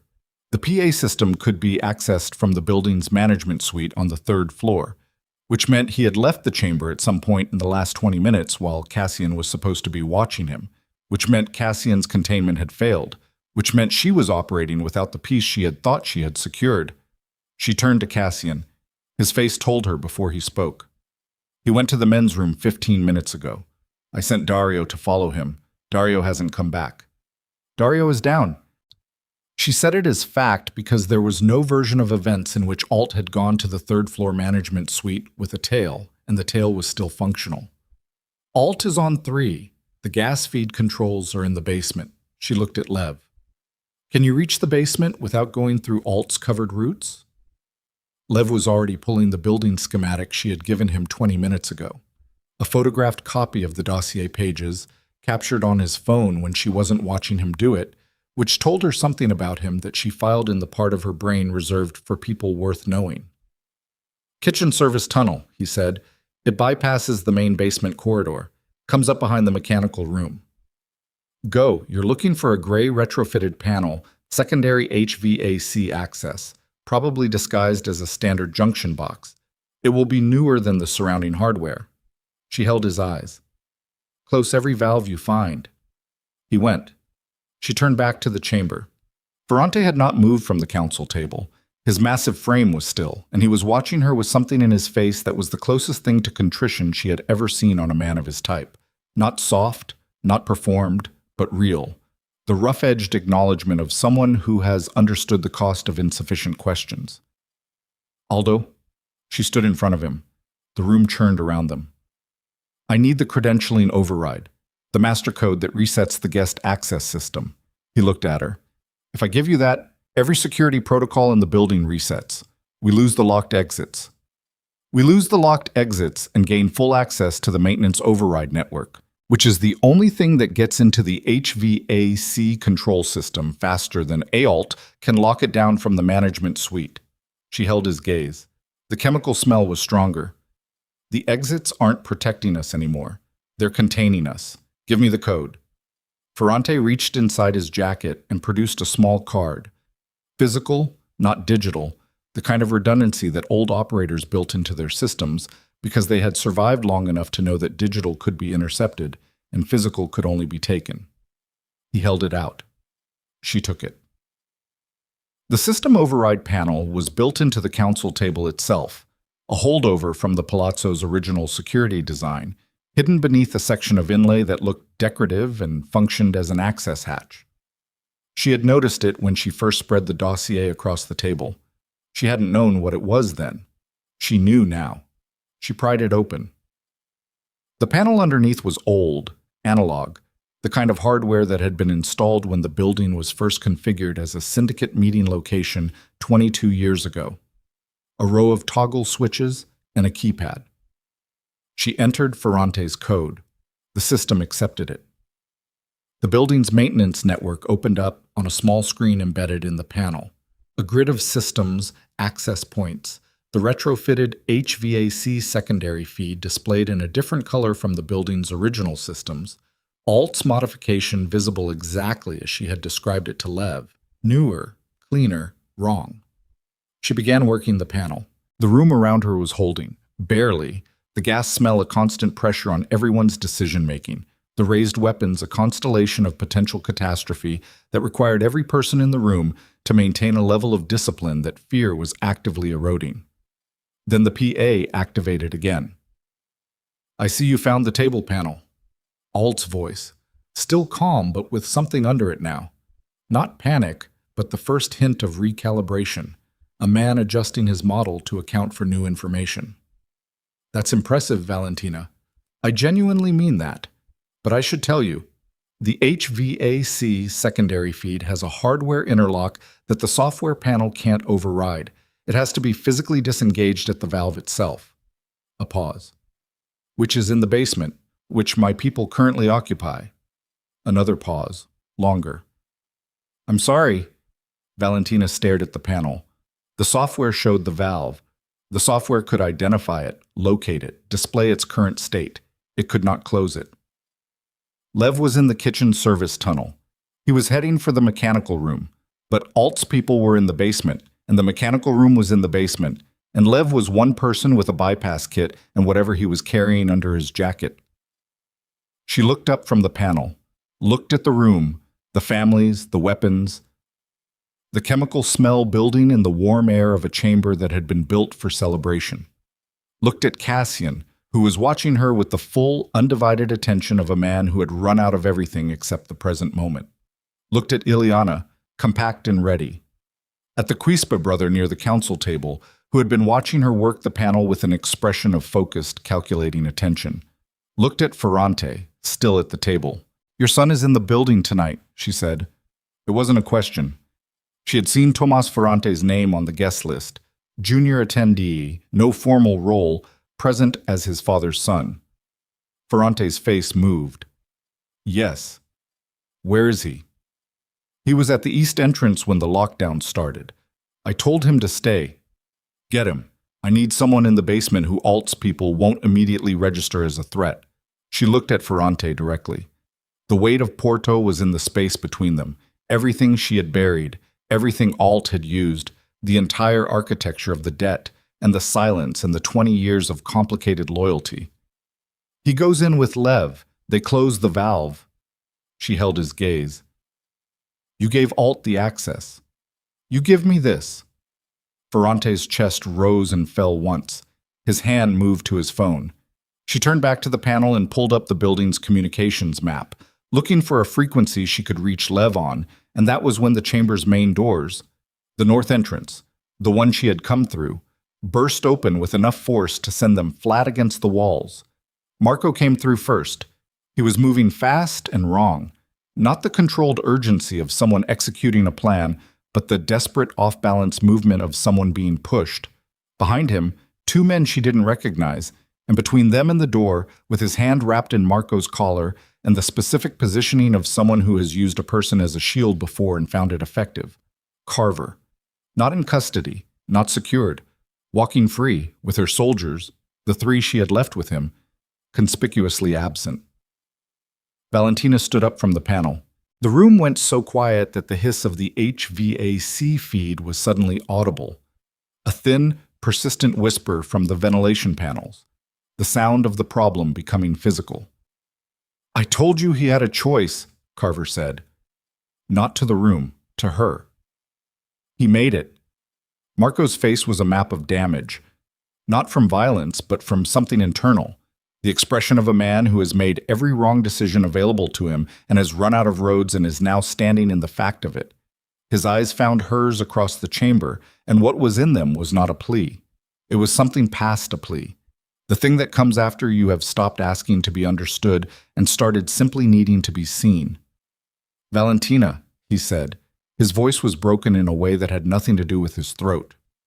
"The valve. There's a second interlock. Alt didn't tell you about it on the PA." He pulled against Carver's grip, not to escape, just to face her more directly, to give the words a full channel. "There's a second interlock in the sublevel, not the basement, the sublevel. The room where I was standing when you found me." His jaw worked. "I know where it is. I can close it." Carver tightened his grip. "Enough." "It's a 30-second job," Marco said, still to her. ignoring the hand on his collar with the radical indifference of a man who has already decided what his last decision is going to be. Lev takes the basement valve. I take the sub-level interlock. Both close simultaneously, and the feed shuts down. His eyes were steady. The steadiest she had ever seen them, which was the worst part. "Let me do this." Carver's free hand moved to the weapon at his side. Valentina had 3 seconds. The room had 300 people in it, and a gas concentration that was one spark from making all of their other problems irrelevant. Carver's hand was on his weapon. Marco was in his grip. The valve was open. Lev was in the service tunnel heading for the basement with whatever head start he still had. Tomas Ferrante's phone was ringing somewhere in the building. The panel behind her showed the secondary HVAC feed in the wrong color on a screen that couldn't close it. Cassian moved before she decided. He came from her left, not running, not the dramatic lunge of cinema, but a sudden direct crossing of distance that covered 12 feet in the time it took Carver to register the movement and recalculate his angle. He hit Carver's weapon arm at the wrist with both hands, driving it down, and the shot that fired went into the floor, and the sound of it in the gas-thickened air of the chamber was the loudest thing Valentina had ever heard. And for one stopped moment, every person in the room made the same involuntary calculation. Spark, concentration, end. The gas didn't ignite. The moment held. Then Marco was free. Carver was fighting Cassian with the focused, economical violence of a professional, and Valentina shouted one word across the chamber at the man she had been married to for 20 years. The man who had put his mistress in her chair and his ego in the center of every room and his pride in front of every decision, and who was now bleeding from the mouth, where Carver had connected on the second exchange. "Go," she said. Cassian got a hand free, got it to Carver's face, and the two of them went down together in the specific ugly tangle of men fighting without rules, and Valentina left them and went for the panel, and the room was in full chaos around her, voices and movement, and the thin chemical hiss of the air becoming something dangerous. And on the panel's small screen, the secondary HVAC feed was still the wrong color, and somewhere in the sublevel, Marco was running toward a valve he should never have known about.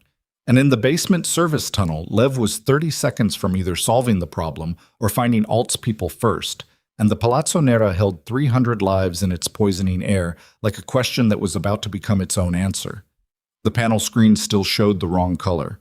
Valentina kept her hands on the override board and watched the HVAC secondary feed indicator with the focused, almost meditative attention of a woman who had run out of variables to manage and was now reduced to waiting on the ones she had already set in motion. The chamber around her was noise and movement, and the thin chemical sweetness of air that was becoming a problem.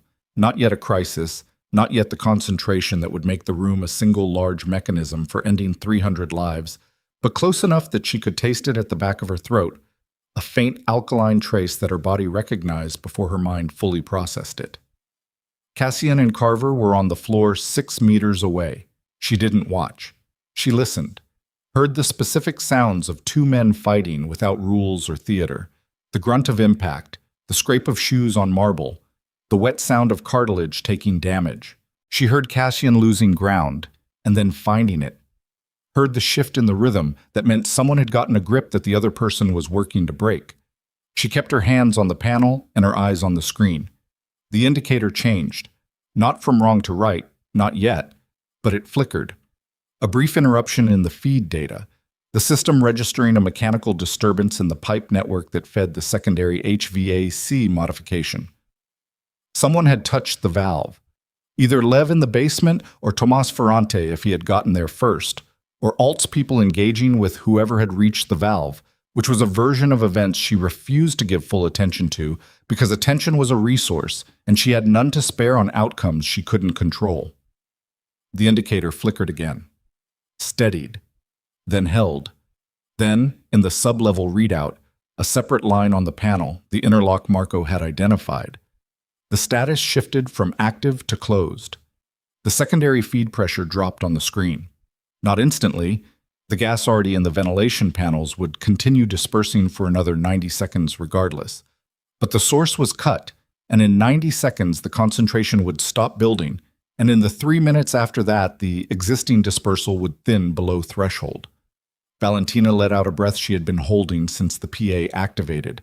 It came out slow and uneven, not the clean release of relief, but the ragged exhale of a body that has been running on emergency systems and is beginning the process of remembering how normal function works. She straightened from the panel, turned to the room.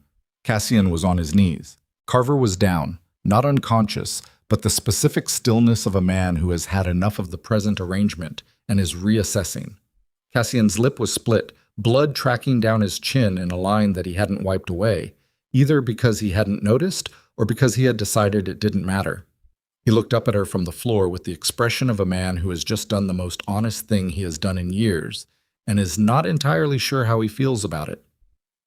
"It's closing," she said. "The feed is closing." He nodded once, got to his feet with the careful, deliberate movement of a body cataloging damage. His right hand was wrong, held slightly away from his body, the fingers not quite closing, and she filed that information in the part of her mind that dealt with things to address later. Nothing catastrophic. Probably nothing permanent. Ilyana Stoyich had Carver covered with a weapon she had pulled from somewhere. She did it with the matter-of-fact efficiency of someone who considered this a routine task, her eyes making a brief contact with Valentina's that communicated several things simultaneously. "The situation is contained. I have questions. They will keep." The chamber's collective held breath began to release. It happened gradually, in stages. The lowering of weapons, the unclenching of bodies, the slow dissolution of defensive formations, as families began the halting, uncertain process of recognizing that the immediate threat had passed, and the more complicated, longer-lasting threats were the kind that required sitting down rather than pointing guns. The noise level dropped. Not to silence, the room would not reach silence again tonight, probably not for weeks, but to something manageable, something that allowed voices to carry without competing. Rennick Alt's PA remained silent. Had been silent since the shot fired into the floor. The absence of his voice was its own kind of information. Valentina crossed the chamber to where the Quispe brother at the council table was standing, Tomas, the elder, who had maintained his position throughout the chaos with the particular steadiness of a man who had decided that the most useful thing he could do was stay exactly where he was. "Your brother," she said, "west exit. He is well." Tomas looked at her with the measured, precise attention she had always found both useful and slightly unnerving. "The valve in the basement. Lev reached it. He had assistance." A pause. "Ramon helped him with Alt's 2 people in the mechanical room." She absorbed this. The younger Quispe brother who had separated from Tomas when the lockdown started and whom she had clocked near the west exit without fully understanding his positioning. He hadn't been preparing to flee. He had been positioning for lateral movement. The service corridor near the west exit connected to the kitchen tunnel that connected to the basement approach. The Quispe brothers had been working a parallel track the entire time. "You knew about the service tunnel," she said. "We knew about the service tunnel," Tomas confirmed. "We did not know about the gas modification until the smell began. At that point, the logical action was clear." He paused.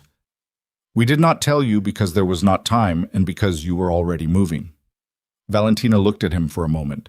20 years of council meetings, 20 years of watching these 2 men operate with their mirrored precision and their economy of communication, and she had always respected them without fully trusting them, which was the appropriate position and remained the appropriate position. And yet tonight they had made a choice without being asked that had contributed directly to the survival of everyone in this room. "Thank you," she said. She meant it without decoration. He received it the same way. The north entrance opened and Lev came through. He was intact, a bruise forming along his left jaw and his shirt torn at the collar, the physical record of whatever had happened in the mechanical room, but moving under his own power with the controlled economical stride of someone who had assessed their damage and found it acceptable. Behind him, Ramon Quispe, similarly marked, similarly unbroken. And behind them both, with his hands at his sides and his face carrying the expression of a man who has finished something and is now fully inhabiting the consequences of it, Marco. The room noticed him. The attention shifted, not dramatically, but perceptibly. The way attention shifts when someone enters a space who carries the specific gravity of a person, everyone present has simultaneously reassessed. Some of Cassian's soldiers moved slightly, not toward Marco, not yet, but a realignment of orientation that communicated readiness. Valentina raised her hand. The soldiers stopped moving. Marco walked across the chamber and stopped in front of her. He was steady. That was the thing about him that she kept encountering and didn't know what to do with. Through every version of tonight, every turn and revelation and calculation, Marco had been steady in the way that people are steady when they have accepted something about themselves completely. Not peace, not resolution. Acceptance, which was its own distinct category and sometimes the only one available. He looked older than he had at 9 o'clock. Not in his face, in whatever it was behind his face, the thing that faces are expressions of. He looked like a man who had aged a significant amount in a short period and knew it, and was not pretending otherwise. "The sub-level interlock is closed," he said. "Lev has the basement valve." He looked at her directly. No sidelong quality, no management of angle. Direct. "It's done." "It's done," she said. A long pause. Around them, the chamber continued its slow descent from emergency to aftermath, and in that pause the entire weight of the night and the 14 years before it occupied the space between them. "I'm not going to ask you to understand it," Marco said. "I knew what I was doing. I knew what it would cost. I made the choice anyway, and then I made a different choice. And both of those are true at the same time, and I can't reconcile them, and I'm not going to try." His hands stayed at his sides. "What happens now is yours to decide." Valentina looked at him for a long time. The room waited without knowing it was waiting. She thought about 14 years, the errands, the past messages, the small, unremarkable acts of loyalty that had accumulated into something she had called trust, and had been apparently something more complicated than trust. She thought about Alt, who had identified Marco specifically because Marco was hers. She thought about what it meant that the thing she valued had been the precise mechanism of the threat. She thought about what it meant that the mechanism had, in the end, chosen to break itself. None of these thoughts resolved into a clean position. They sat in her the way most true things sat in her, weighted, unresolved, demanding to be carried rather than solved. "Sit down," she said. She looked at Cassian's soldiers. "He sits down. Nobody touches him until I say otherwise." The soldiers accepted this. Marco sat in the nearest chair, one of the council seats, dark wood, the same chairs that had been arranged for celebration 2 hours ago, and put his hands on his knees and looked at the floor, and the specific quality of his stillness was the stillness of a man who has done everything he is going to do tonight and is now existing in the space that decision has created. Valentina turned to the room. What she was about to do would normally require days of preparation, careful coalition building, the kind of political groundwork that turned individual conversations into collective movement. She had none of that. She had a chamber full of shaken, angry, grieving families, a gas that was still thinning in the air, a man bleeding on the floor, and whatever authority the night had produced. It would have to be enough. "I need every family head at the council table," she said. They came. Not immediately. There was the usual friction of pride and positioning, the habitual reluctance of powerful people to move when directed. But they came, one by one, the way they had stood when she entered the chamber at 9:31, the same instinct operating underneath the layers of calculation and ego. Ferrante first, still carrying his massive frame with the particular weight of a man who has seen his own complicity clearly and is not looking away from it. Cade, pale and precise, taking his seat with the minimal ceremony of someone who has reassessed the situation and made new calculations. Ileana, who sat with her arms crossed and her jaw set, and the expression of a woman who was simultaneously exhausted and more alert than anyone else in the room. Tomas Quispe, whose brother took the seat beside him without anyone having to ask. And then the others, the smaller families, the regional operations, the names that didn't carry the weight of the major players, but whose presence in this room and on this council had always been part of the structure Valentina had built. They filled the horseshoe, not all of them. Some were still pressed against walls, some had taken positions near exits that they now understood were locked. But enough of the right people in the right seats to make what happened next real. Cassian stood at the edge of the table. He had not taken his seat at the head. He stood beside it, one hand resting on its back, and his face had completed its journey from the constructed version to whatever this was, something that hadn't been on display in 20 years, possibly longer, something without performance in it. "Where is Alt?" Valentina said. "Third floor." This came from Petra, Cade's security chief, who had entered through the east entrance with 3 of Cade's people in the last 2 minutes. He was attempting to access the building's external communication system when we reached him. "He is secured." "Injured?" "No." A pause. "He asked to speak with the council." "He'll speak with the council when the council decides to hear him." Valentina held Petra's gaze until the woman nodded and stepped back. Then she turned to the table, to the assembled, damaged, surviving leadership of the Dominion Syndicate. And she said the thing she had been carrying for 20 years without the room to put it down. "Tonight happened because we built a system that required one person to hold it together from the inside without acknowledgement, without authority, and without the ability to name problems before they became crises." She kept her voice even, not cold, even, which was different, which required something that cold didn't. "That system allowed Alt to build an operation in its blind spots for over a year. It allowed a man I trusted to be recruited against me because my trust was more accessible than my formal position. It allowed," she paused, looked at Ferrante, "legitimate loyalty to be weaponized because the debt had nowhere official to live." Ferrante held her gaze. He didn't look away.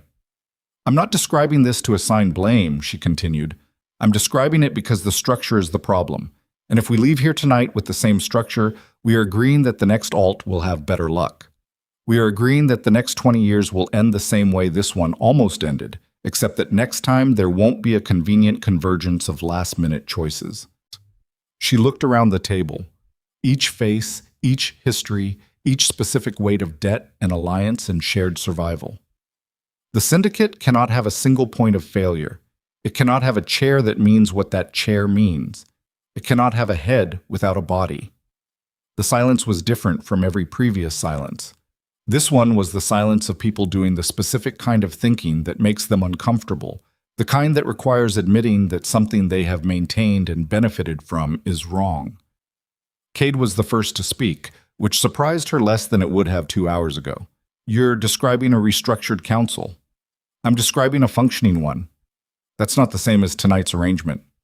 "Tonight's arrangement put 300 people in a room with poisoned air." She held his pale gaze. "No. It's not the same." Another silence. Then Ilyana Stoic set her crossed arms on the table and leaned forward. "What does a functioning council look like, specifically?" "Not conceptually, specifically." It was the right question. It was the question of a woman who had been waiting for this conversation for years and was not going to let it stay abstract. Valentina recognized the specific energy of it. The energy of someone who has survived in a world built wrong by becoming very good at navigating the wrongness, and who would like, before they die, to try something different. "Rotating authority," Valentina said. "No permanent head. Decisions above a defined threshold require a 3-family minimum. Financial and security infrastructure divided across at least 4 independent operations, so no single access point compromises the whole." She paused. "And a formal role, with actual authority, not just influence, for the people who currently do the work that nobody talks about." The table absorbed this. She watched it move through the room the way a new idea moves through a group of people who are simultaneously attracted to it and resistant. The resistance first, visible in the tightening of certain jaws, the skeptical shift of certain eyes, and then underneath the resistance, the slow, reluctant recognition that the idea was not new, had in fact been obvious for some time, and had been resisted not because it was wrong, but because it was inconvenient. Tomás Quispe spoke. "The question of enforcement. If no single authority can direct force, collective authorization," Valentina said. "Majority of council families, decisions made in the open, recorded, attributable." She looked at him. "The way it should have been, from the beginning." "It's slower," Cade said. "It's slower," she agreed. "And it doesn't end with everyone in a locked room breathing gas." That landed. She hadn't intended it to land so flatly. Or maybe she had, some part of her that was exhausted and honest and done with the elegant version of arguments. Cade absorbed it. His pale eyes went through their calculation and came out the other side. "I'll hear it formally," he said, which from Cade was equivalent to a standing ovation. The conversation that followed was not elegant. It was the kind of conversation that happens when people are tired and shaken and have too much at stake to retreat into performance. Broken, specific, occasionally heated, with the Ferrante and Stojic contingents disagreeing about enforcement jurisdiction and the Quispe brothers producing from somewhere a piece of paper on which Tomas had apparently been outlining structural proposals for the last 20 minutes. Valentina mediated and argued and held ground where she needed to hold it and gave way where giving way moved the room forward rather than backward, and Cassian stood at the head of the table and said less than anyone expected.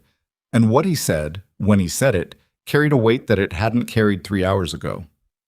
At one point, during a disagreement about financial oversight, he said, "She's right." Just that. 2 words, directed at the table, without looking at Valentina first, without making it about the two of them. She heard it and noted it and kept moving. It took 40 minutes. By the end, what existed was not a finished architecture. That would take months, lawyers, individual negotiations, the slow, patient work of building something durable from something that had been durable adjacent for 30 years. But it was a framework, an agreement to rebuild, a collective decision made in a room that still faintly smelled of chemical haze, that the structure that had nearly killed them all was finished. The crests were still on the table. At some point during the conversation, Ileana had collected hers. Then Tomas had taken his. Then, without discussion, without ceremony, the others followed. Not placed in their original positions, but moved, rearranged, set in the center of the table in a loose pile that was either an ending or a beginning, depending on how you looked at it. The ceremonial chair stood empty at the head of the table. No one moved toward it. Valentina looked at it for a moment. The dark wood, the elaborate carving, the 20 years of meaning it had accumulated, and the one gesture tonight that had tried to strip it clean. It looked, in the present context, like what it was. A piece of furniture. Old, well-made, belonging to a version of the room that was over. "Leave it empty," she said. She wasn't speaking to anyone specifically. The room heard it anyway. Rennick Alt was brought down from the 3rd floor 40 minutes later, secured between 2 of Cade's people. He walked into the chamber with the particular composure of a man who had prepared for the possibility of this outcome and had decided in advance how he would occupy it. His suit was still precise. His hands were bound in front of him with the kind of professional restraint that communicated clearly that the people doing the restraining knew their work. He looked at the council table, at the rearranged crests, the empty chair, the assembled families, and something moved across his face that was not quite surprise and not quite acceptance. Something in between. The expression of a man recalculating and finding that the new numbers do not produce the expected result. His eyes found Valentina. "You restructured the council," he said. "I proposed it. They decided. In 40 minutes. Something that might have been genuine respect crossed his face under everything else. 20 years to build what you built, and 40 minutes to rebuild it differently." He paused. "I underestimated the timeline." "You underestimated several things," she said. "Marco." He said the name flatly, without reproach, without surprise, the tone of an equation being completed. At the end. At the end. Alt was quiet for a moment. He looked at Marco, who was still in his chair at the edge of the room, and the look between them carried the specific character of 2 people reviewing an operation they were on opposite sides of. Professional, almost impersonal, the assessment of how the variables had resolved. "What happens now?" Alt said. Valentina looked at the council table, looked at the assembled families. She did not look at Cassian, though she was aware of him at the periphery, aware of the specific quality of his attention, aware that this moment was one he was watching with the kind of sustained attention he had not given anything in years. "The council will determine that," she said. "And you? What does the council's new structure make you?" It was a real question. She could see that, underneath the composure, underneath the recalculation, it was a real question, the question of a man who had built his entire operation around the assumption that Valentina Moreau's power was informal and therefore fragile, and who was now confronting evidence that informality and fragility had been all along, his projection rather than her reality. "It makes me a council member," she said. "Same as everyone else at this table." Alt looked at her for a long moment. Then he nodded once, with the precise minimal motion of a man who has understood something and will not add to it. He was taken out. The chamber began to empty in stages, families moving toward the now unlocked exits, the slow dissolution of the night's configuration into the various separate parts that would carry its consequences forward. It was past 3 in the morning. The Palazzo Nera's staff, who had been held in the kitchen and the service areas throughout the crisis, emerged cautiously, carrying with them the normal world's bewilderment at what the abnormal world had deposited in their building. Valentina sat down for the first time since before 9 o'clock. She sat in one of the standard council chairs, not the ceremonial one, not Cassian's seat at the head, and let the exhaustion come in. Let it fill the spaces that urgency had been occupying, felt the specific weight of a body that had been running on emergency systems for hours and was now being asked to downshift. Her hands were steady. They had been steady all night. She looked at them in her lap and found nothing surprising in that steadiness. No pride in it, just the plain record of what she had done and what it had taken. Cassian sat down beside her, not across the table. Beside her in the adjacent chair, close enough that she could hear him breathing. Uneven, slightly labored, the breathing of a man whose right hand was more damaged than he'd admitted, and whose ribs had likely taken something during the floor exchange with Carver. They sat in the thinning room without speaking for a while. The emergency lighting had been replaced by the building's normal system at some point, and the chandeliers were back. Still lit, still formal, their warmth falling on the wreckage of the celebration with the indifferent continuity of light that has no opinion about what happens beneath it. "The hand," she said. "It'll be fine. Have someone look at it tonight."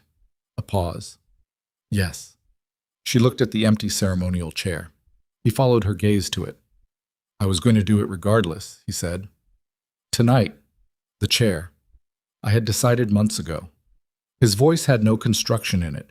It was the voice from the corridor, but stripped, honest, the voice of someone who has run out of the energy required to be anything other than accurate.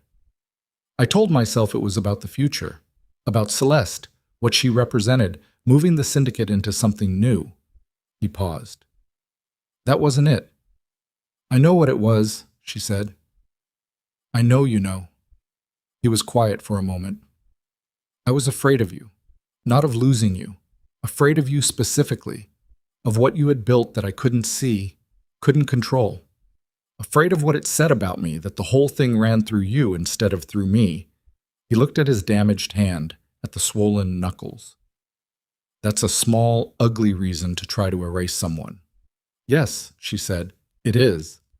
He absorbed that, the directness of it. She felt him receive it without flinching, and that small thing, the absence of flinch, was the most significant thing he had done all night, more significant than the floor fight with Carver, more significant than the 2 words at the table. It was harder to take the accurate thing than to throw yourself at a man with a weapon. She had always known this. She was glad he was finding it out. "The marriage," he said. "The marriage is something to discuss when we're not sitting in a building that tried to kill everyone we know." "Fair." A pause. "But we'll discuss it." "We'll discuss it," she said. Marco left the building just before 4. She walked him to the east entrance herself, through the corridor that still held the faint trace of the chemical smell, now thin enough to be almost imaginary. He walked beside her with his limp and his history and the particular bearing of a man who has stopped performing anything and is simply present in the fact of himself. At the door he stopped, turned to face her. "I don't have anything to say that makes it different," he said. "I've had time to look for something, and there isn't anything." "I know." "What I did. The months of it, the information, giving Alt the line to your secured contact, that cost you the margin you needed. It almost—" He stopped. His jaw worked. If the valve had been 5 minutes further, if the second interlock had been anywhere except where I knew it was, if Carver had been better. "Stop," she said. Not unkindly, the way you stop someone from a direction that has no useful destination. He stopped. "You made a choice," she said, "and then you made a different choice. Both of those are yours. The council will determine the formal consequence. I told you that, and I meant it. I don't have a separate track for you. She held his gaze. But I'm not going to stand here and tell you that the second choice didn't happen. It happened. You ran toward a valve in a sublevel when you could have gone the other direction and been out of the building in 3 minutes. She paused. I saw it. The room saw it. What the council does with it is the council's work. What I do with it. She stopped. Let the sentence finish itself in whatever way was honest. I don't know yet. Marco looked at her. His eyes were steady and wet in equal measure, and he blinked once and the wet receded, and what remained was just the steadiness, which was the most him thing she could see, and which she would probably always associate with this specific night, this specific corridor, this specific conversation that had no clean ending, because the thing it was about had no clean ending. 14 years, he said. 14 years, she said. He walked through the door. She watched him go. Down the palazzo's front steps, into the pre-dawn street, the city indifferent around him the way cities are indifferent, which is not cruelty but just the plain fact of scale. He did not look back. She did not expect him to. She stood in the doorway for a while after he was gone. The city at 4 in the morning had its own particular quality, the quiet that wasn't silence, the sense of the world between states, not the night's ending and not yet the day's beginning. Somewhere in the upper floors of the palazzo, the council's preliminary agreements were being documented. Somewhere in a secured room, Rennick Alt was sitting with the formal consequences of what he had built and what it had cost. Somewhere in the building's parking structure, Celeste Arden had been waiting since 11 o'clock, understanding without being told that the night had gone in a direction that made the red gown and the ceremonial chair and everything they represented feel like a story about other people. Valentina would speak to Celeste before she left. Not tonight. Tonight was finished. But she would speak to her because Celeste was also a person who had been used as a mechanism in someone else's calculation, and that deserved acknowledgement even when the mechanism had been pointed in an inconvenient direction. She walked back inside. The council chamber was nearly empty. The chandeliers were still lit. The horseshoe of tables was still arranged in its formal configuration, though the chairs were scattered from the night's movement, the tablecloths disturbed, glasses overturned, the specific disarray that remains when a space built for ceremony has been through something the ceremony was not designed for. The crest still lay in the center of the table, piled without arrangement.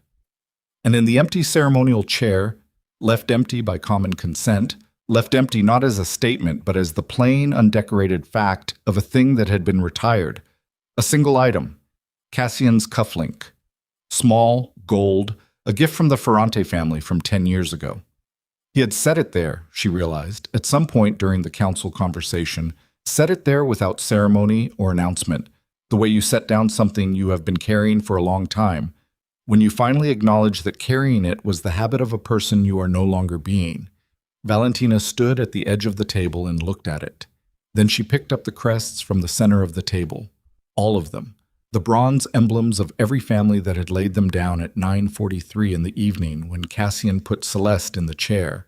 She stacked them in her hands, the weight of them, the accumulated mass of 30 years of alliance and blood and fragile, expensive peace. She set them, still stacked, at the center of the table where the council had sat. Not in any family's position. In the center, belonging to the whole table, to the horseshoe configuration, to the structure that was being rebuilt from the floor up. She left the cufflink where it was. She walked toward the main doors. At the threshold, she paused. Not dramatically, not with the weight of a woman composing a final image for herself. Just paused, the way you pause when you leave a room that has been important, to let it be what it was for one more second before you step into what comes next. The chandeliers were still lit behind her. The crests were stacked at the center of the table. The empty ceremonial chair held its single gold cufflink. Valentina Moreau walked out of the Palazzo Nera into the beginning of a morning that owed her nothing and asked nothing of her, and the city received her the way it received everyone, without recognition, without ceremony, into the plain continuing fact of itself. Behind her, the Syndicate's 30th anniversary continued its slow dissolution into dawn. It had not been the celebration anyone planned. It had been something older and harder and more necessary than celebration. It had been 30 years of structure meeting the truth of itself and surviving and deciding, in a room that still faintly smelled of what had almost ended it, to be built differently. Not better, necessarily. Not cleaner, but differently. With open eyes and the specific unglamorous courage of people who have seen the worst version of their own architecture and chosen to stay in the room and do the work. The sun came up over the city at 6:17. Valentina was already somewhere else, in a car moving through streets that were beginning to fill with the ordinary business of an ordinary day, watching the light change on building faces and thinking about nothing in particular, which was the specific luxury of a woman who had, for now, run out of fires to hold together, and was allowing herself the temporary, honest relief of that. Her phone was in her pocket. It would ring soon enough. For now, it was quiet.